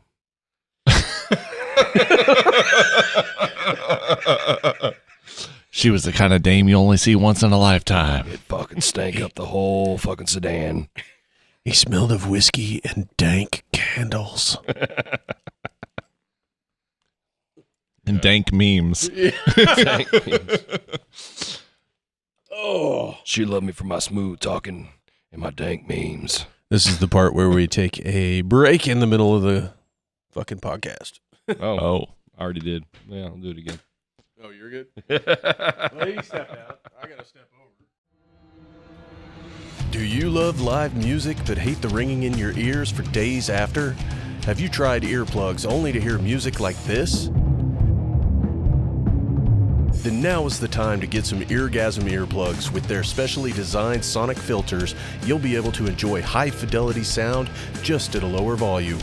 Save your hearing and order some Eargasm earplugs at eargasmearplugs.com and use promo code HIGHFIDELITY, all caps, HIGH, space FIDELITY, High Fidelity. Save money, support the podcast, save your hearing. eargasmearplugs.com. And we back, bitches! Had to take a little break there. Ran out of bottles. We had to get cans. Had to, oh, wow. Had to, go take a pee-pee. Anyways. You mentioned something about the Parsons Gun Club. And I know there's an independent gun club as well. But, yeah, I want to know more about that. What do they do? What are they about? Sure. It's a club. Parsons Gun Club's fairly new. About guns. Okay. They've been open since 2016. Okay. I'm not a club officer. I do on the second Wednesday of every month. I am I guess you could say I'm the match coordinator for IDPA style practice matches. They're not sanctioned matches. If you're not familiar with what IDPA style shooting is, it's International Defensive Pistol Association. So IDPA is a style of matches that we do. Okay, so that's totally different from DVDA. Not much. Zach's feeling it. He's doing good. So that's just one of Break out the whiskey. Oh yeah. So We got some Jameson back there if you want some. Anybody wants some? that's definitely going to get the DVDA started. Oh, I don't see any. We need some V's in here. There's no. All right. So back to the club. I do on, like I said, on those. That's just one of the little things that I do. We have practice matches every week. We got 4 bays. It's a pretty nice range. We have a 100-yard bay, a 50-yard bay, 25-yard pistol bay that's paved, and then a multi-purpose bay that's kind of like I wouldn't say it's quite a 180-degree like half circle. Okay. But we have done some 2-gun and 3-gun stuff. But mostly it's just a club for people to come shoot at. We're trying to trying to push it over the edge a little bit as far as We prefer yeah, off the edge. We go off the edge. We want to go off the edge. Definitely. So you can find them. There's a group and a page on Facebook, and there's a website, parsonsgunclub.org. And membership there is pretty cheap, I think, $100 a year. Yeah, Right on. Yeah. So with that, they have you can basically just go out there with your gun and what ammo you need, and they'll provide targets, ear protection, eye protection, target stands. One of the things that we do that I really enjoy is Steel Challenge. So if you're not familiar with Steel Challenge, just look up any YouTube video about Steel Challenge, and you can see kind of what it's about. It's all steel targets, and you can say it's kind of a target-rich environment. Mm-hmm. It's a lot of fun. You get out there, you start shooting those steel targets, and you're hearing the steel ringing. You kind of get addicted to it. Matter of fact, that was the first match I ever shot was a Steel Challenge match, and I thought, this is it. I love this shit. It's fun making that stuff sing. Yeah. So that's where I got started, and I do not all of them, but most of my classes out there. So. Okay. That's awesome. I'm cool. I think it's great that Parsons has that. Yeah. It was a long time coming. I think they started trying to get the ball rolling on it about. They're looking at me weird. I don't know what's going on. It was a long time coming. Yeah. Oh, Yeah. That's the name of an Edge over Edge song. Yeah. All right. It's going my way. It is going my way. Insert clip. I thought I fucking thought they drummer were doesn't know what the fuck they were you're fucking talking with me. So I'm like, fuck you guys. I can have you guys out there any day as my guest. So definitely you guys should come out. And Careful what you're on. I want to go with Jeff. Yeah. I think that'd be a pretty Now, cool time. all right. With that in what mind, I'm trying to do is get a Bob Valentine video going. well, with that invitation in mind, I want to know. You said there was what, a 25-foot paved, Is it 25 yard? 25-yard paved. Can you call bank shot off the? You can. It'll be the last one you call. I don't recommend it. I don't recommend it. Oh, okay. All right. Just asking.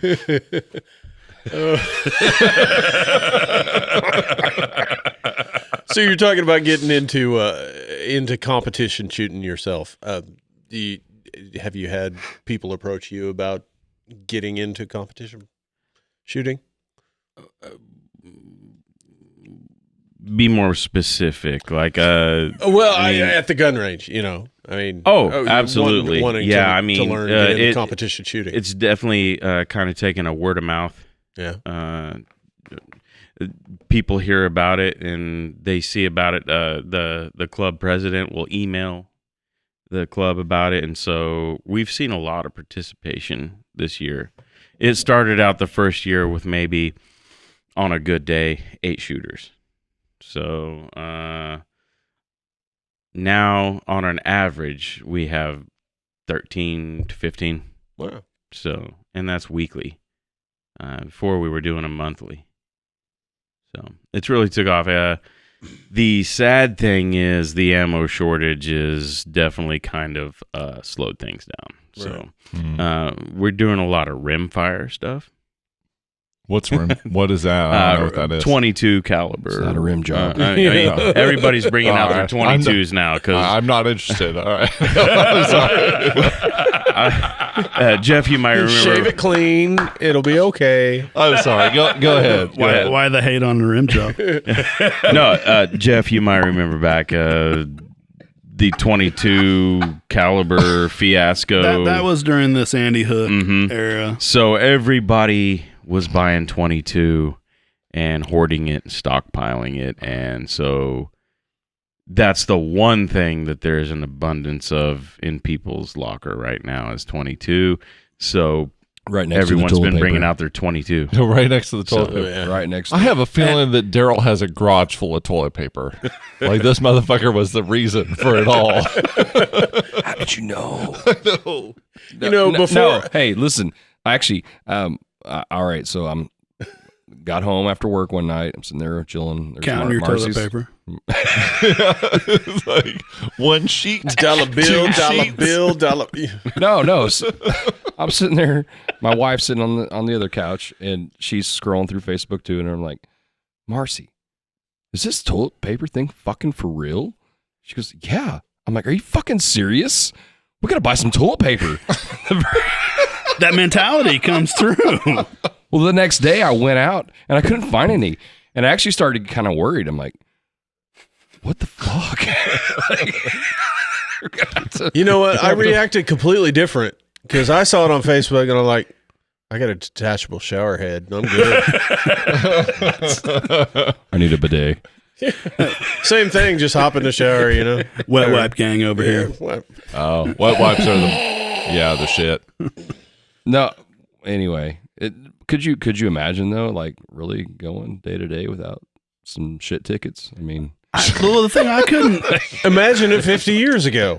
yeah, that's the thing I couldn't understand. Like these people are Got an freaking outhouse. out like that. I've gotten They don't have a comfortable, spare sock okay? or I've gotten something. comfortable. I've gotten comfortable. No, I get it. I get it. I do. I get it. But yeah, I mean, Horde So, Ammo. Trav, you were saying, I'm sorry. You know the problem. Well, the have problem- you seen Extreme Penny Pinchers? Yeah. Negative. I've seen those cats that don't flush their toilets like maybe once a month, and Ugh, yeah, you ain't seen that? Ooh, Yeah, no. they'll not flush their toilet. And that's weird. they really take it to the limit. You know that scene in Indiana Jones and Kingdom of the Crystal Skull? It's like this fucking anthill coming out of the ground, like this Yeah. big. That's their fucking toilet. Right? Ugh, I don't remember that scene. I do. Bugs and Anyway, that's a hell of a Anyway. flusher. sorry, Jeff, I got us off track. Jeff, are you involved in Toilet paper hoarding. what is your stance on the toilet paper issue? No, Wet wipes. wet wipes. I'm with you on the wet wipe. High protein Well, diet, those you don't were in need to wipe extreme shit. short supply too. So You go high protein and it's like Yeah, and everybody there's kind of nothing left. It's like It's like a rabbit. It's a good It was point. It's a good point. But no, are you involved with the gun club here in Independence, or I know they're trying to get a range out here, stuff like that. Are you involved in that at all? Yeah, I am. I don't know the correct terminology for it. It's not a board of directors or anything fancy or impressive like that, but It's just when I show up. kind of. Yeah. There's a group of us. They've gotten together to help Mark. Mark Lehman has been kind of the big head of the spearhead of getting everything going for the Independence Gun Club, and that started with the shotgun side of things and all that. But going to the shooting range, they got a group of people together and asked me to be there because I don't know why they couldn't find anybody else. So my role was or is to try to kind of help with the social media aspect of it as well as the FFL side of it, because they want to get an FFL and they want to be able to Show dogs balls. yes Yeah. For people and that I are dumb, got that figured out. for people dumb like me, what's FFL? Federal firearms license, so Thank you. where they can legally sell new firearms and use firearms for that Oh, matter. okay. And that's not their goal or intention, but they want to have that capability, I believe, and just to help round out the entire business of it, because ultimately that's what it is a business if it's going to be sustainable and stick around. The goal is kind of like me, arm the populace. In my mind, they want to be able to give the populace a place to do what you do hone their skills. Not train, well, sort of, but not get trained. They're not wanting to train people, but they want to, hone their skills, be able to experiment with. If you're new to guns, hey, we've got this gun up here. It's a 9mm, 22, whatever. Try it out and see what you like, what you don't like, what you're comfortable with in order for you to be able to purchase a gun. So is this going to be an indoor range? Yes. Awesome. Yep, they've got the building already. I like the sound of that. They've got the building. They're going to do what's that? Sounds expensive. As far Probably as very operating it, yeah, very. keeping it Yes. going. Yeah, yes, and like I said, that's kind of where the business aspect of it comes in. Their Mark, again, I can't praise him enough. He's done an amazing job of raising funds to get where we're at today, but we're kind of going to that next level. Construction is going to start sometime soon. They probably told me, I don't remember. Again, my focus is to try and promote them and help people get accustomed to knowing what it is. But they're going to do it. Their pistol range, a rifle range. I think they're going to have 3 to 5 lanes of each, and then upstairs, they're talking about. They've got this. Basically, the square footage, they're talking about maybe Strip joint. strip joint, hookah bar. Yeah. eventually doing some kind of training. Gun range and titty bar. Up there. But again, that's all kind of just in the works. But yeah, it's going to be a neat deal. Well, I know That's a awesome. guy. I know a guy. I met a guy today. You make sure they get a classroom in there. Awesome. They're Awesome. talking about even doing the hatchet throwing. That's that'd exactly be- what I yeah. was getting ready to say. That's Yeah. taking off. That seems like such a fucking low overhead fucking, The biggest deal is and it the was so much liability. fun. Right. Yeah. You know? Yeah. There's a That makes bar in sense. there's a place in Pittsburgh. They sell beer and they let you throw hatchets. Yeah, it's great. And you would think that would be like the last thing you would want to pair together. Yeah, exactly. No, but the people that run it control Right. what, I know a too good much. You're down with insurance sharp guy. objects. Yeah. That's enough for you. I got video on this phone of Colby throwing hatchets there. Yeah, it was fun.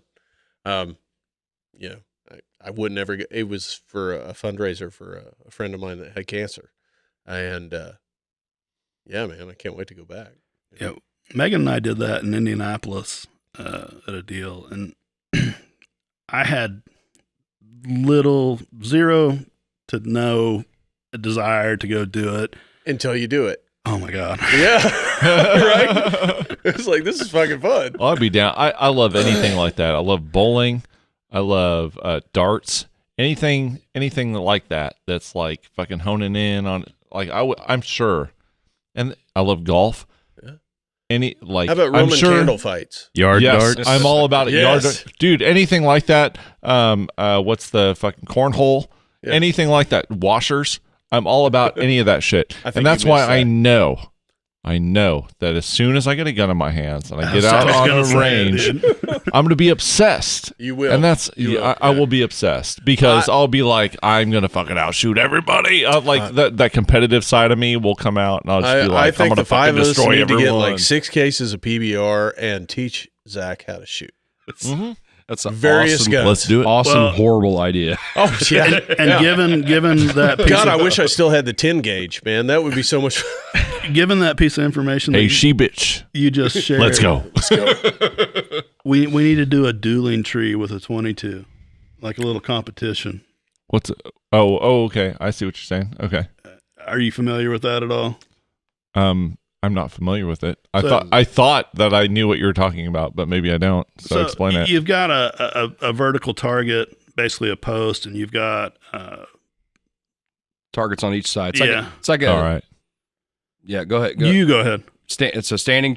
They call it a tree because it's like got branches. Yeah. And there's some on each side. I know what And you, I know then what there's you're still talking targets about. on each side, and once you hit one that pegs it back, Okay. And so you do a competition of who can get all their side pegged back first.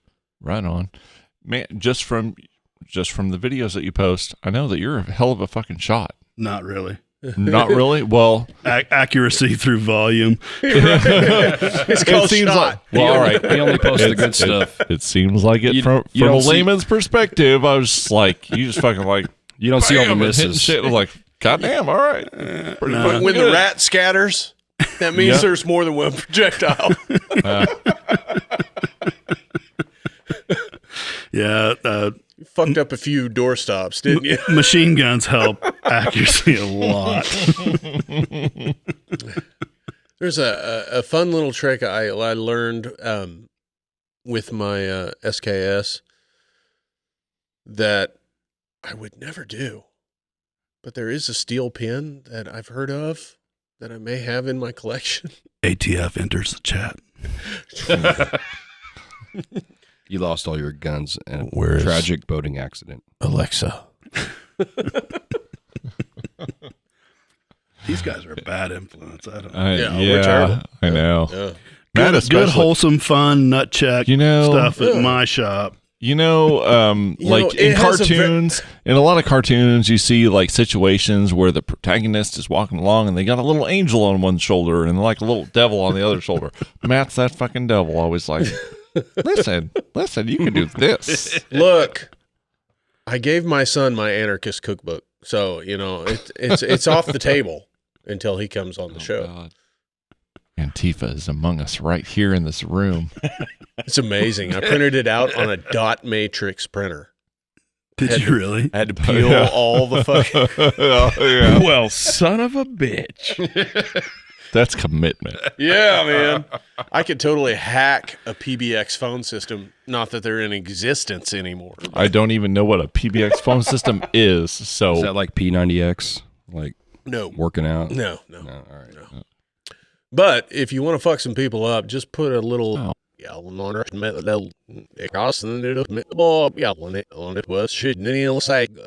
Are right. you Pro trying to get us tip. banned from YouTube? Pro tip, people.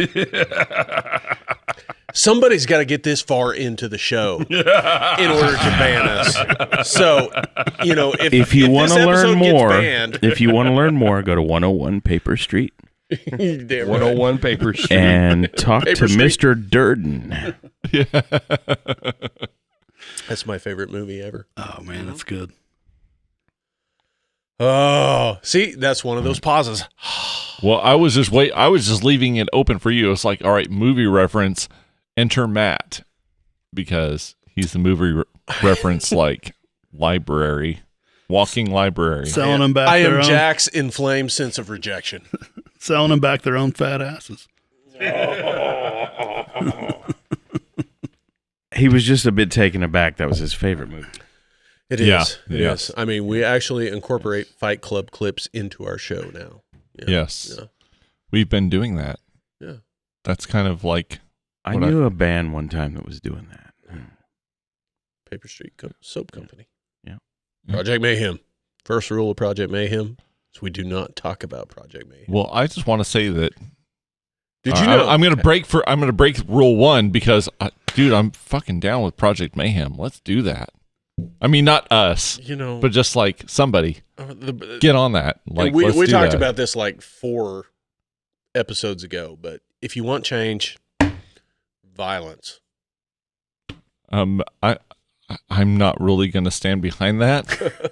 Hey, I don't I agree think with there's it. I think The there's fact- I think there's maybe better avenues. Like there's Yeah. people trying to do that right now, and I'm Yeah. not really like They're not very good at yeah, it. I'm not really behind them, you know. They don't work. You want it to work?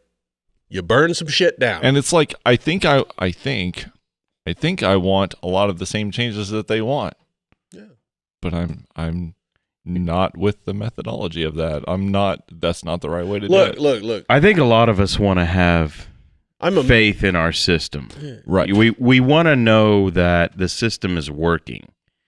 But there are those players that we spoke of before, those individuals that are they don't need to be there. They're gaming the system. Right. And that's fucking us over pretty hard. And it's any system that you talk about. You talk about education. You talk about law enforcement. You talk about they're gaming it all. Yeah, it's like every system's corrupt in some way. And and here's like this reminds me, and I'm glad that you brought this back up because it reminded me. You said like you came back to the country and you're like kiss the ground. Like I realize how good I have it here. We can't lose that perspective, right? We and this is the continual healthy, if it's a healthy conversation, this is the conversation that should be had between the right and the left.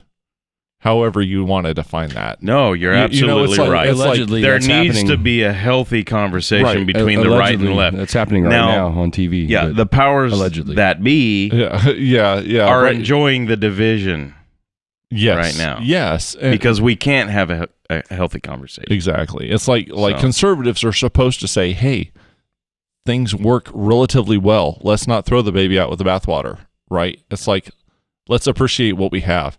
And then, people on the left are like, hey, well, you know what? These things are starting to get pretty fucking corrupt. Maybe we ought to look at this. This is pretty fucking bad. Like, maybe we need to correct some shit. It's like, well, you can't let either one of those perspectives go too far or else you fall apart, right? And neither one of those sides are the same as they were 5 years ago. No, it's not. It's just more radicalized on every perspective. So, and you're starting to see people on the right behave like that. Hey, we need change. Mm-hmm. We need to do something different. We do need to do something, and it's to the point now. And it's too bad that the ship may have already sailed. Well, that's just like I was telling you on the way over. It's like, things are not good right now. We have civil unrest, and we have half the West Coast on fire, and then we have a pandemic for what it's worth. For whatever, regardless of what everybody's opinion is about it. But there are things that are, and I don't even know if you just want to blame it all on the news. I mean, it's like, but there's a lot of shit going down right now that it's really making people divisive. It is, and I always go. It's like each reaction feeds each other because I always go with the whole cooler heads prevail. It's like okay, just for example, in my own personal life, going and doing things, and I don't want to discount my wife's opinion or anything, but she gets kind of worried about stuff, and I do too, worry for my kids, obviously. Sure. But I mean, I was like, babe, we can't stop living. We can't just shut ourselves up in the house and just call it good. We still got to do some things, but I mean, it's cool to take some precautions. I mean, hey, not now, but hey, I'm gonna have sex with that girl. I better wear a rub. I mean, that's just one way to look at it. It's an analogy. Weird that's an analogy you picked. I would have thought you would have said dude, not girl, but did I say dude? No, I'm just I would have thought mask. Not that there's anything wrong with that. That's where I thought he was going. I swear I thought he was going for the mask. He's like, yeah, I'm gonna fucking raw dick this girl. Well, and COVID, STD. Trav and I were talking about this on the way over. There's so many different, and with everything, there's so many different opinions and sciences that are coming down on you. And it's like, who do you trust? Who do you believe? What do you know? And like, I try to go with a simple approach. Like, man, before all the COVID shit, before all this bullshit over in China, they would get paranoid and they would wear masks in large populated areas because they weren't trying to spread whatever. And, and that makes sense to me. I get that. So, but, if you look at the science behind it, you really have to wear a lot of protective gear to not spread an actual virus. Right. So, I mean. Well, here's the thing. I go to a lot of different places. So, to me, it makes sense to wear a mask so I don't bring it to other places. And that's just being respectful to the other people that I encounter. I work on copiers, right? Sure. So, and my territory is Caney to Fort Scott, and I work at schools and different shit like that. So, have I been exposed to it? Maybe, but Now you all are too. Yeah. Self-sanitation. Yeah. My philosophy on it is I'm a mail carrier. I'm out in the public. I'm a what do you call it? Public servant. Well, I am that, You're essential. but essential worker. Yeah, Thank you. Expendable? What? Yeah, expendable worker. So my policy is I believe in the right for a individual or a company or whatever to say this is our policy and we expect you to follow it.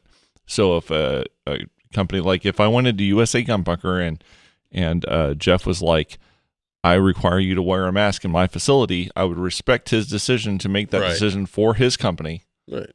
And I would wear a mask in his thing. So, but I'm like what you said. It's like I'm not going to live in fear. I'm going to live my life, and you know, I'm gonna be careful. I'm gonna be careful, but I'm not going to just hide in a hole. Right.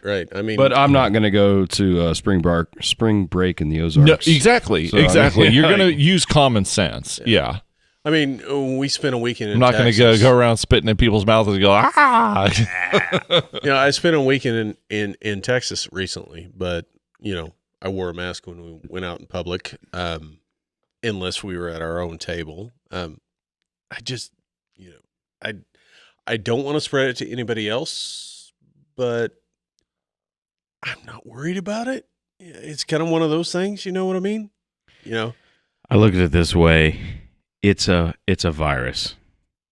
And we're not going to stop it any more than we're going to stop the flu. Right. If it's our turn to get it, it's our turn to get it. Right. Here's what I was telling Daryl. Interesting thing is that like Italy and Sweden and people that really didn't do a whole lot to mitigate the damage, they flattened off. Right. That like herd immunity is actually taking effect in those countries. And that's one of the things that Daryl and I were talking about on the drive over. It's my opinion, but yeah, we should have probably done that. I mean, if we would have done that, we'd be done with this shit right now. I kind of feel like if they wanted to shut things down half-ass, like maybe.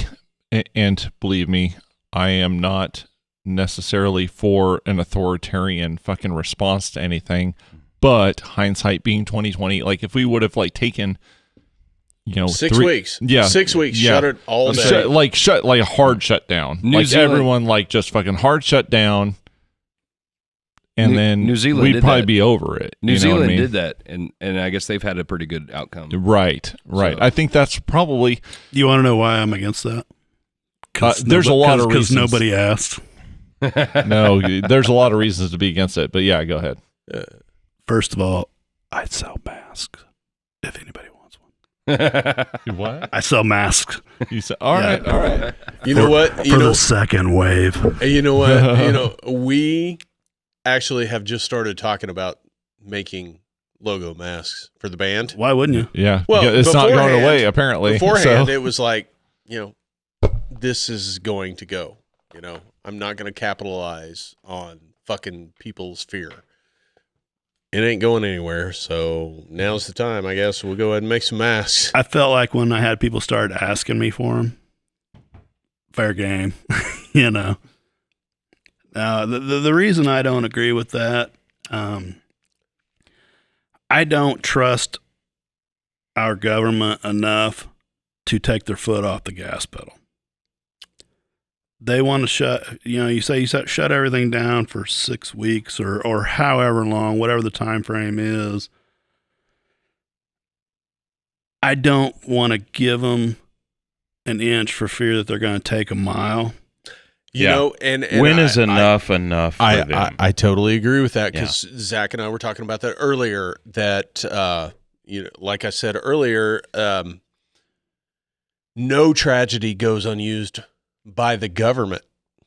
So imagine the American people in a noose, right? So a tragedy happens. in this particular case, what I was listening to was Columbine. So now schools have metal detectors, different stuff like that. So what happened is America took a breath, the noose tightened just a little bit. Yeah, I think that's a great way to put it. Right, Yeah. right. And I agree with that. A little bit of those freedoms eroded away. My problem with the mask thing is if I put a mask on, took a drink of beer, and spit through the mask, you're going to get a lot less beer on your face than you would if I just spit it on your face. Granted, I don't need somebody to tell me that, right? So the people that are like, nah, man, the science is not there, blah, blah, blah, blah, blah. Make all the excuses you want. If you're not going to wear a mask, that's your choice. That's because you don't want to. Not because of the fucking science, not because you chose, which I respect. If you don't want to wear a mask, don't wear a fucking mask. But don't try and sell me the fact that the science isn't there. And that goes both ways. Sure. Yeah. It totally does. I It totally agree. does. So you got two different sides Sure. pushing two different ideas. So Well, it goes back to what I was saying earlier.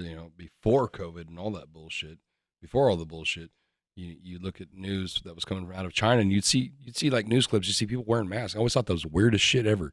It's like, why the fuck are they wearing a mask? Right. And apparently, they were just trying to not spread whatever it is what they had.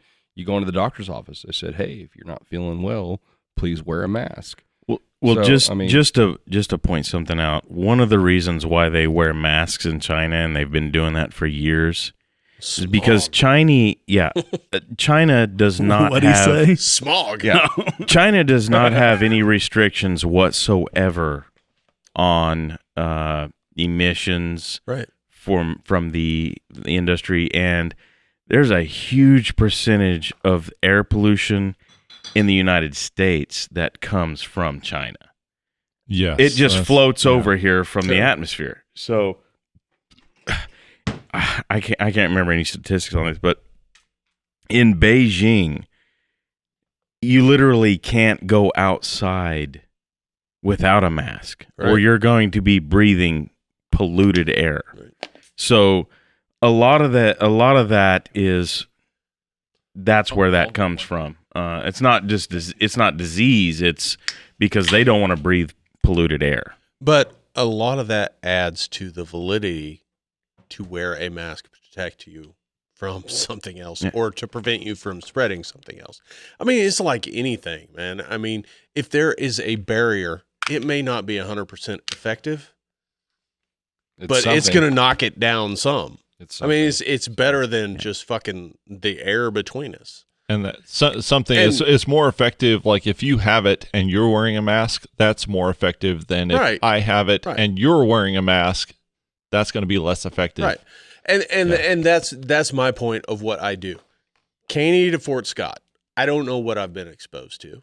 The incubation period, so they say, is 2 weeks. So, I'm just covering the bases for other Yeah. people. It's better I'm not safe worried than about sorry. it. I'm not. So anyway, let's hang out and do a podcast and not wear a mask. Talk to each other for a while. Right. Yeah, I know, right? Yeah. Again, I mean, this self-sanitation. this is something like alcohol kills the virus. I want to Come on, guys. Especially Corona. I want to bring this up, but then again, I don't because this is a fucking weird subject. But as a person that Why do you have to take it to abortion? Jesus. I'm not taking. We're five guys. God damn it, we could go there, Jesus. but What are you thinking? I've got a whole thing. Fucking. We're winding this up. It's never school mind. night. Come on. Now. All right. No, I'm saying it's really concerning that I see such science denial on both sides for different reasons. Exactly. For Well, different things. It's all to fit the narrative, dude. It is. Yeah. It's like everything whatever is you want. politicized. right. It is Everything is propagandized. It's is. all for an agenda, and they're driving this. It's like I don't. They're I don't driving want this. people This. I don't know what ideologies. Yeah, The best thing you It's- can do right now is buy a gun from USA Gun Bunker. That's right. And get fucking trained Good luck finding ammo. I did want to go back. But wait, let me finish my thought real fast. It's like It's going to be $75 an hour for dry fire training. From It's here worth on it. out. I feel like people on the right deny science when it comes to climate change and stuff like that. And I feel like people on the left deny biology and stuff when it comes to things like gender and things like that. And it's like, fucking, get rid of your ideology and look at facts. You know what? Do you have a dick? Okay. Do you not have a dick? All right. Okay. Oh my God, you're so transphobic. Oh my God. So, I have no problems with trans. Let's go. Some of them are more beautiful than most women. But you know what? Don't take the rights away from women just because you look like a woman. My problems are with trans activists, not with actually trans people, but yeah. Let's go back to the CNN security officer who watched the holy shit. reporters. Like, what did I get take myself 400 into? 400 different I'm going angles to be canceled. of a car fire. So, I mean, that's why people are so untrusting, because when you hear about things like that, I think, What, say that Well, again. we don't even, What? I mean, that's just one of the many things. I mean, you can look at what is actually public knowledge. I mean, that's just a story that I heard from some guy from behind the scenes. You can look at the Nancy Grace deal with I think it was Sandy Hook. Okay, that deal with the van driving through the screen. Okay, they're pretending like they're on two different scenes, and you can obviously see a van drive behind one screen and come out from the other, and that's obvious that they're. I mean, people caught that right away, and then you got the Anderson Cooper green screen, where his nose cuts off. Right. I mean, so Yeah. Like, I mean, CNN. I mean. you can't trust the mainstream media. I've seen stuff on YouTube where they brought up old Geraldo stuff, and they were pretending like they were in Kuwait, and they were actually in Florida. So, I mean, fake Yeah. news has been around for a long time. It It's, really has. It yeah. really has. The problem is the tragedies are real. But Yeah, but they try to spin it so hard. Exactly. and The networks are over there are going like, to fit a narrative, to fit an ideology, and that's, man, like, ditch your ideology. Ditch the ideology. Like you were saying, don't think about, well, I'm a fucking Democrat or I'm a libertarian or whatever. It's like, look at the issue. Look at it with open eyes. I miss the news. Let's look at that. Absolutely agree. What- We need to in this time. We need to be looking at everything objectively. We need the news. The We news don't, We don't especially. need the media. We need the news. The Agreed. news is black and white. They Journalism, report. journalism's dead. It is. It has been for If a you long want to time. go deep down the rabbit hole, I mean, you can do a little bit of research, and it's all public knowledge, and you'll know why they call it programming. It's paid Right. programming because they've been programming people to accept all this slowly over the years. The encouraging thing is, even though legacy media is dying, it's totally dying, there are some independent people that are doing good work. Matt Taibbi is a monster. Like, anything he writes, is going to be objective. You know that he's done a deep dive on the subject. It's fucking awesome. One thing I really liked is Rising on the Hill with what is his name? Sagar and Genti and Crystal Ball, which is a funny fucking name, but still, they have a person on each side that's a populist on each side that really analyzes, the mood of the people on each side and doesn't really wade into all the corporatist, globalist bullshit. Send me a link sometime, would you? Yeah, man. If you really want to know, especially if you're someone that's more on the right, that wants to know what reasonable people on the left really think, fucking watch the Jimmy Dore show or listen to his podcast, he will call out the left on all of their bullshit. And you might not agree with everything he says, but he's a guy that's super fucking angry that the Democratic Party has sold him out. See, you know what I mean? We are the minority, though, of people that don't love to be spoon-fed everything we want to hear. Yes. That's true. Yes. And Yes. therein lies probably the biggest problem because, these people you just mentioned, I've never fucking heard of. And 99% of the people I know probably haven't heard of them. Yeah. Because of that reason that our culture, our society, whatever, we want everything to be so fucking easy. We don't want to have to digest anything and actually Critical learn thinking is something. lost. Yes. No, yes. dude. We want fucking Mountain Dew, Doritos, and fucking Netflix. That's it. Idiocracy. I Yes. mean, please tell me you guys have 100%. seen it. Oh, my balls.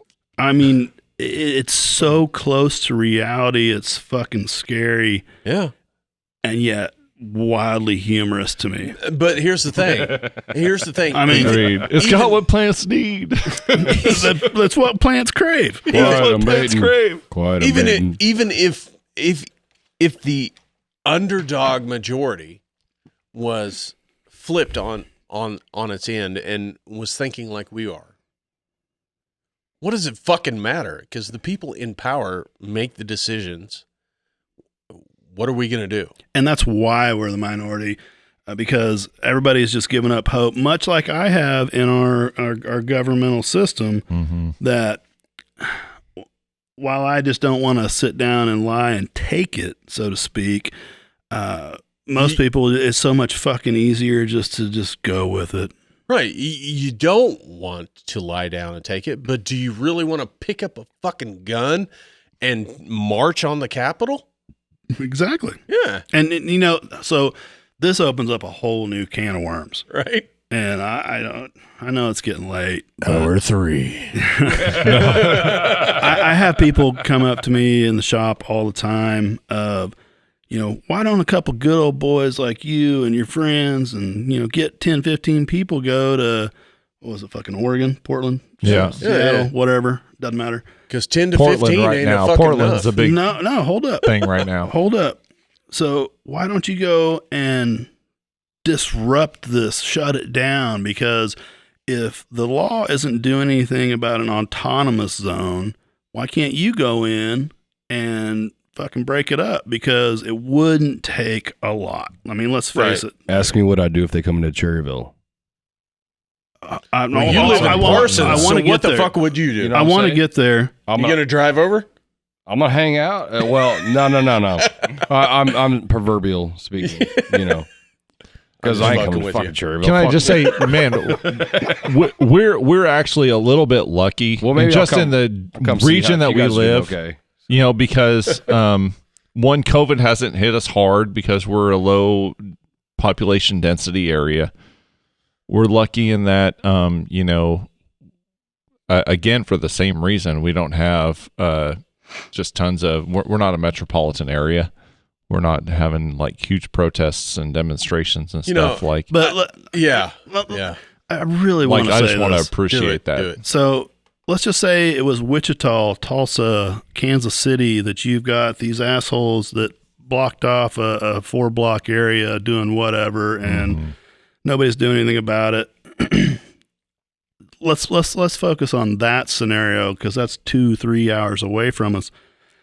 And why are we putting up with it in rural America where we've got all these shotgun toting redneck hillbilly assholes like me that believe in freedom and not doing that kind of shit?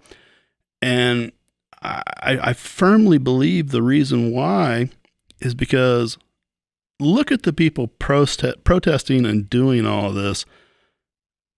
I'm gonna group them into that pile of people that they are the people that are out of their mom's basement. They don't have a job. They're felons for the most part. They're druggies. They're a drain on society because, and I feel like I can can safely say that, because what the fuck else would they be doing? They're not working and they're not contributing to society, which brings me to my point of why I don't grab my buddies and go, break this shit up. I have a fucking job and I have stuff to lose. I can't, if they get thrown in jail for doing whatever they do for a day or two, that's fucking no big deal to them. If I do that, I'm fucked because I can't make money. Gone. And on top of that,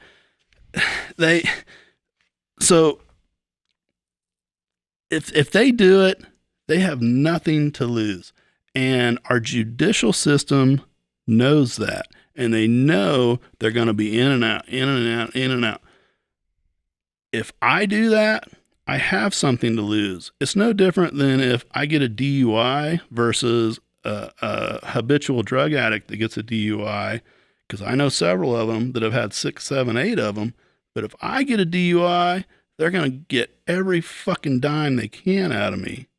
Right. And it's going to cost me $15,000, $20,000. It goes back to something that Daryl said earlier. Cooler heads always prevail. And it's also, I think, just our conservative nature. I mean, you say you guys lean left a little bit, but being from this area, from being rednecks, if you will, it's our hillbilly. Hillbillies. All right, it's our hillbilly conservative nature that says, hey, they're not fucking with us, so we don't want to be fucked with. They're not fucking with us. Let's leave it alone. Until they fuck with us. Yeah. Then we'll do something. I want to add a caveat to what Jeff said about characterizing all these people as kind of, I don't know, fuck ups. And I agree with you. They have nothing to lose, but I'm going to argue that a lot of these people probably have nothing to lose, but that's probably not their fault. Like a lot of these people have nothing to lose because they've been screwed by a corrupt system, because they were told that they can't work because of COVID. Yeah. And they're like shut down. Oh, no doubt. No doubt. It's like, yeah, I've got nothing to fucking lose. Yeah. I mean, it's if like you these people fucked me. Let's Portland. Go get them. Look at Portland, for example. They've got one of the highest homeless rates in that's the country. That's a serious problem. Yeah, serious problem. And that's a problem that I don't think free markets can solve. Yeah. No. And I also, to a point, envy these people because, yes, I have something to lose. Mm-hmm. If I want to speak my mind or I want to march on somebody, I have something to lose. These people, those are people to be feared. Yes, and I think that and those are the people that can actually make some fucking. I think change. that those corrupt fucking people that are in power that keep taking from those that don't have anything and giving it to people that have everything. I think that they're creating a monster, and we're seeing it in the street. But they are giving, like us, they are giving us just enough. Well, and you mentioned hang on. With all that being said, that leads into my little PSA here. No, but seriously, no, go for it. I have some friends who on Facebook who I don't always agree with politically, et cetera, et cetera. But I also see these people going through some hard times. They're going through hardship, and they're like, and I don't really want to stereotype them. They're like, yeah, pro Bernie, blah blah blah, etc. Stuff like that. But I also Bernie sold us out. I also hang on, dude. I think we're past party politics. Listen. I also watch these folks drive their own lives as they did, and they did not tend to their mental health. Yeah, and that is a huge issue. I think that people really overlook, and it's actually, I think it's kind of becoming cliche where folks are like, oh yeah, mental health. But no, it's a lot deeper than what most people are really looking at. And I think that's a huge part of the problem. There's a problem of personal responsibility for sure. Exactly. Indeed. Well, and it goes into the mental health aspect. Some of these friends that I'm talking about, and here I am hypocritically saying, they've struggled with alcoholism, they've struggled with drug use, and things like that. And they're like, God damn it, I want fucking free health care and, blah, blah, blah, like, yeah, yes, I agree. It should be affordable. Yes. But I mean, what steps have you taken to better your situation and things like that? Yeah. And I'm not saying, because there are some impossible situations. There is some shit out there that people have a really hard time overcoming. Taxation. You keep telling me you said you hate libertarians, but I don't believe you. Like I like some libertarian ideals, but yeah, and I do too. Indeed, but like I don't mind paying taxes if I'm getting what I'm paying for, but I'm not getting what I'm paying for. I mind paying taxes in any aspect whatsoever. Take care of your mental health, please. No, please take I care of agree your with health. you. Talk. You got something that's just nagging at you. Talk to your pastor. Talk to your counselor. Talk to your best friend. Whatever you got to do. Talk to your dad. Talk to your mom. You got to get it out. And you got to figure it out. You got to sort it out. You can't. And there's nothing wrong with going and seeking help. Go to the gun range and fucking shoot some targets. Well, that's the best therapy that I know. That could be a double-edged sword. But regardless, I would recommend a trained professional to talk to. Yeah. But I mean, definitely. whatever people are, there's a stigma about it, and people are just so uncomfortable with going to a trained professional, and that's why I say talk to whoever. That's a large part of the homeless problem. I think that and drug use, and just the way that I think about it is that bad luck should be evenly distributed. If you think you could think about that for fucking 10 years, like in a fair society, fucking bad luck should be evenly distributed. But the world's not fair. The world is not fair, but I mean, that's what I'm saying. It's like the government shouldn't be picking who has bad luck and listen, not. Now I'll argue I will with never. that. I will never shoot. Sense? That's what I'm trying to say. As good as LeBron or it doesn't. Jordan. The government should pick who has bad luck and doesn't have bad luck. I think that you're thinking of the government picking who has bad luck and who doesn't is what is maybe not right. I think that's a factor. I don't think that's the whole problem. Right. I think it's a factor. I hate the fucking government. Right. Don't get me wrong. Like, no, but you mentioned people having bad situations and, being set back and all that. And that's why. But it shouldn't be dependent on your race or your gender or your anything. It shouldn't be. It should be evenly distributed.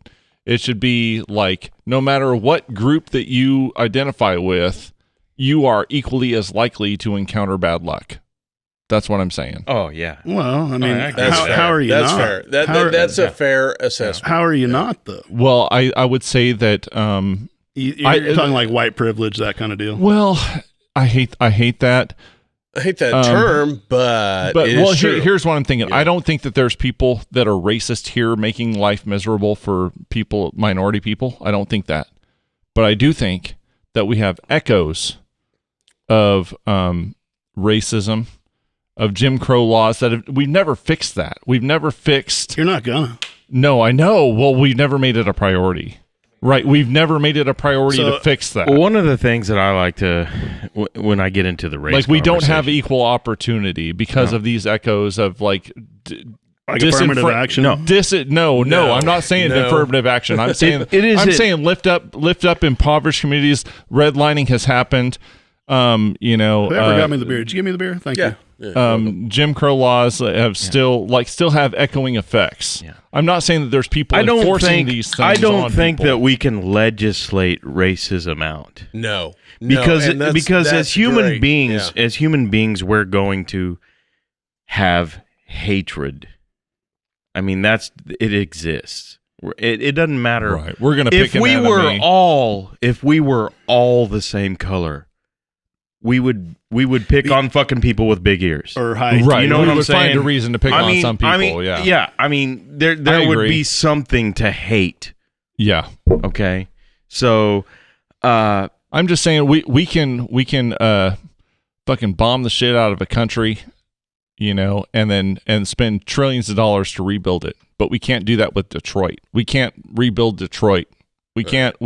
That has been like redlined and like systematically just fucking And I think one of the problems with that is in this country, there's too much government. Absolutely. Okay? Absolutely. If you look top down, all right, that's what I say. If you look, okay, say, yeah, we bombed Iraq. We fucked that shit up, all right? We went in there and we fucked them up. And we felt bad for them, and so we're like, okay, we're gonna rebuild some schools and some hospitals and and I'm not saying that's a bad thing. All right, and I'm not, and there was nothing there to stop us from doing that. And now here, there's so much fucking red tape. There's so many committees, so many commissions. This has to pass this, and this has to pass that. I understand. And I'm not trying to say that it's an easy thing. I'm not trying to say that it's just like, oh, well, just fucking do it. Like, no big deal. I'm not trying to say that. I understand that it's a big fucking deal. It's a big problem. It's a human problem. We have it's a too complicated much problem. Yeah. Well, I think, and in a lot of ways, I agree with you. Like, I agree that we have too much government in a lot of ways, but then there's a lot of things that I just don't think the free market is like that a free market can deal with. I think that it's really good at what it's good at, but then I think that there's some things that it just isn't good at. And this is discussions I have with my wife all the time because, like I said, she's a libertarian. She's like the lowest amount of government possible. It's totally fine. I was like, one of the examples I like to get it. I don't have all the answers. Like I'm trying to find them. We need. If we could go back 100 years, some of the things that you look at back 100 years ago. The government didn't fund schools, or maybe even farther back 100. The government didn't fund roads. It was the people in that community that had the money, that had the resources, and that could organize that type of thing. So, right. And now it kind of goes back into too much government. But I would say, like, in every measurable sense, we're doing better now than we ever have in the history of the world.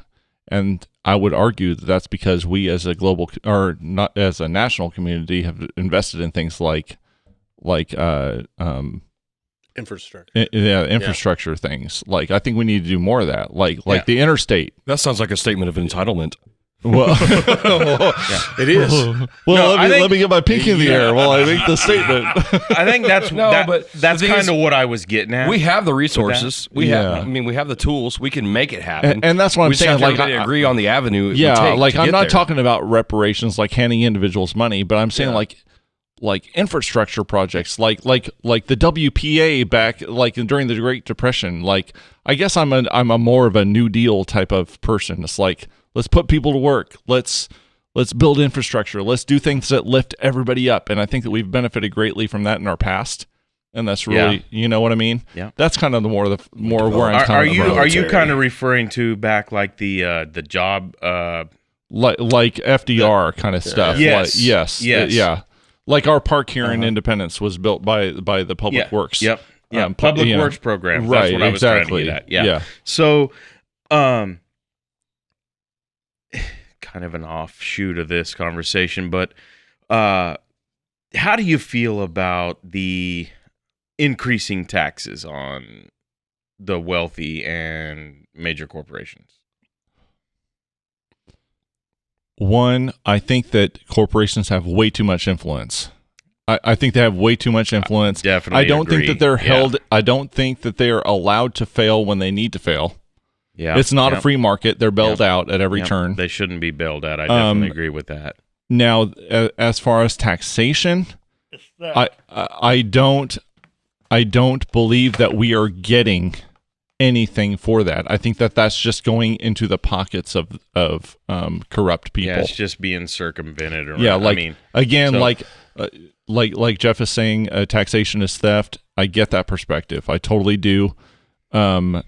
My thing is, like, if in my little utopia in my mind where government is not corrupt and they take taxes and actually do it to help everybody, which obviously isn't happening right now, like, I don't have a problem with that in theory. Like, if it worked that way, like if we had public health care, let's just take that for an example. and it was cheaper. Like I pay a shit ton for my fucking insurance for a middleman to take my money and then deny me coverage when I fucking need help. Like that's bullshit. I fucking hate that. If the government could say like, all right, listen, we're going to make it affordable for everybody. We're going to be your insurance. We're not going to nationalize fucking hospitals. There's still going to be private businesses. But, we could take that and we can make sure that you have affordable healthcare. It's going to be cheaper for you. You're going to get better coverage, all that stuff. It's like, that makes sense to me. That's a part where it's like, I don't necessarily think that that healthcare for profit is the most efficient way to do it. I'm not convinced. I'm not saying it's not, but I'm not saying I'm convinced of that. I don't. But that takes a non-corrupt government. You know what I mean? saying? Absolutely. Like that's the first problem that needs to be fixed. I think as far as that perspective goes, I think as far as that perspective that's a valid goes, perspective. They're looking at it from the wrong angle. As far as the affordable healthcare issue goes, there are other ways to address that. There are. I mean, there are. Look at the pharmaceutical companies. They're raking it in. Yeah. That's one of the main problems, in my opinion, with that whole area. How much of the pharmaceutical division could you cancel just by legalizing marijuana? Oh, and how much of the prison industrial complex could you fucking get away with? Question: have you guys been to Oklahoma lately? Yeah, I haven't lately. Yeah, there's a dispensary on every block. Absolutely. Yeah. And a growing facility on every mile section. Yeah, that's all above my right next door to the fucking casino. Yeah. At every stop. Yeah. Yep. I think we just broke the plane. I think we just went off the edge, guys. Yeah, we went off the edge. We decriminalize. We just went off the legalize everything. I think the government. I agree. National government has four tenements. That's my libertarian fucking side coming out, dude. Legalize everything, and well, let it shake itself out. I agree. You're gonna eliminate black markets. You're going to it's going to find an equilibrium. Absolutely. Going back to what you're talking about with healthcare, like with your job, how many companies can you choose to purchase healthcare from? Three. Well, good for you. I can pick one. Yeah. Well, there you go. That in itself. I take that back. Problem. I think there's two. There's Blue Cross Blue Shield, and there's like G-Hawk. My thing with healthcare and national healthcare. So my company, we go through a separate company that handles all the healthcare and all that. So let's say there's 200 fucking employees. My company only has about 30. But let's say in that second company has 200 employees. Okay, so I split healthcare with 200 other people, right? Mm-hmm. So I pay. You're going to have a lot more bargaining power. Really? Because I pay about $500 a week in healthcare. Now, you take that across the nation, let's say the same amount, it's the same coverage. Okay? So now I have, 500,000 people to split that with? Yeah, the larger number of people you have, the more bargaining power you have, and the lower your price is going to be. Yeah, exactly. I think the four tenements of national government should be national defense, not going overseas and fighting for fucking oil. Yes. Amen to that. Healthcare. Thank you. Fucking education and infrastructure. Life, healthcare, liberty, defense, I guess. Defense. But you get infrastructure. You get into pursuit of happiness. Into those gray areas though, where you're where it's deemed, and then people are uncomfortable with okay, I'm forced to pay for this shit. Why y'all gotta pay for my smoker's habit? And I do not believe that the government should be responsible for health care, personally. Yeah. No, I agree. I mean, Right. I don't believe that we should be responsible for somebody who smokes 9 packs a fucking day. All right. Well, look at it What this way. I think we should look be at it this way, responsible though, for guys. is If- wellness checks, say twice a year. You know, That's all above my pay grade. I mean, so wellness checks twice a year for every fucking citizen in America. Okay, guess what? You're gonna fucking have lung cancer. Okay, well, guess what? Now that's on you. You know what I mean? I don't think that we should cover fucking everybody. Well, for here's another every little instance. thing, Here's but- another instance of where another system needs to be fucking modified is our food industry. oh man, like industrial. is there another edge we can go? Yeah, off? industrial. We're finding them. I mean, Industrial We are farming. finding them. is there another edge? Industrial farming, like CAFOs and shit man. like that are so like monstrous and unhealthy and like Okay, so that falls You know, then that's to a the big state health government. that's a big health. That's what I'm thing. saying. That's what I'm saying. The 4 tenements of a national government is national Dude, defense, we just need a big old infrastructure, fucking- health, and education. Jeff and Travis for 2020. That's Dude. what I'm saying. Dude, Like, let's get you guys in there. I'm telling you right now, you don't want that. I feel like any conversation I ever get involved with, A gun in every hand. just if I- gets fucking spun out of control. 2 guns in the If I hand come out is with bird in a the bush. with a saw, fired in the air, and say, "Shut the fuck up, motherfuckers!" Camacho. you're sitting here thinking that that's a bad thing. I'm thinking thin the population. I don't fucking care, dude. If I can't hold my own, then I don't deserve to fucking be here. But you just said government should provide health care. Wellness checks. If I'm still alive after I've been shot 25 times, then I deserve Way to walk fucking that checkup. back. That's a way to walk it back. This is why we can't. This is why we have a hard time, dude. everybody coming to an agreeable solution. Sure. To all. I of our, thought The Purge was a fucking futuristic documentary. I'm like, ain't a bad idea. It's not a You bad know- idea at all. No. I'm going to disagree. I'm pro-human. It looks like the data suggests that we're going to top out at 9 billion, which is pretty fucking tight, but I think we can manage it. And then population is going to drop precipitously. You know, but then You know, we go back to watch That's a lot of big words there. you know, did you like the movie 300? I liked it. Yeah. Yeah. You know how that started? It started with the little It guy. started fucking with them throwing the fucking deformed fucking babies off a fucking cliff. Well, I yeah, mean- that did. If that was me, yeah, so be it.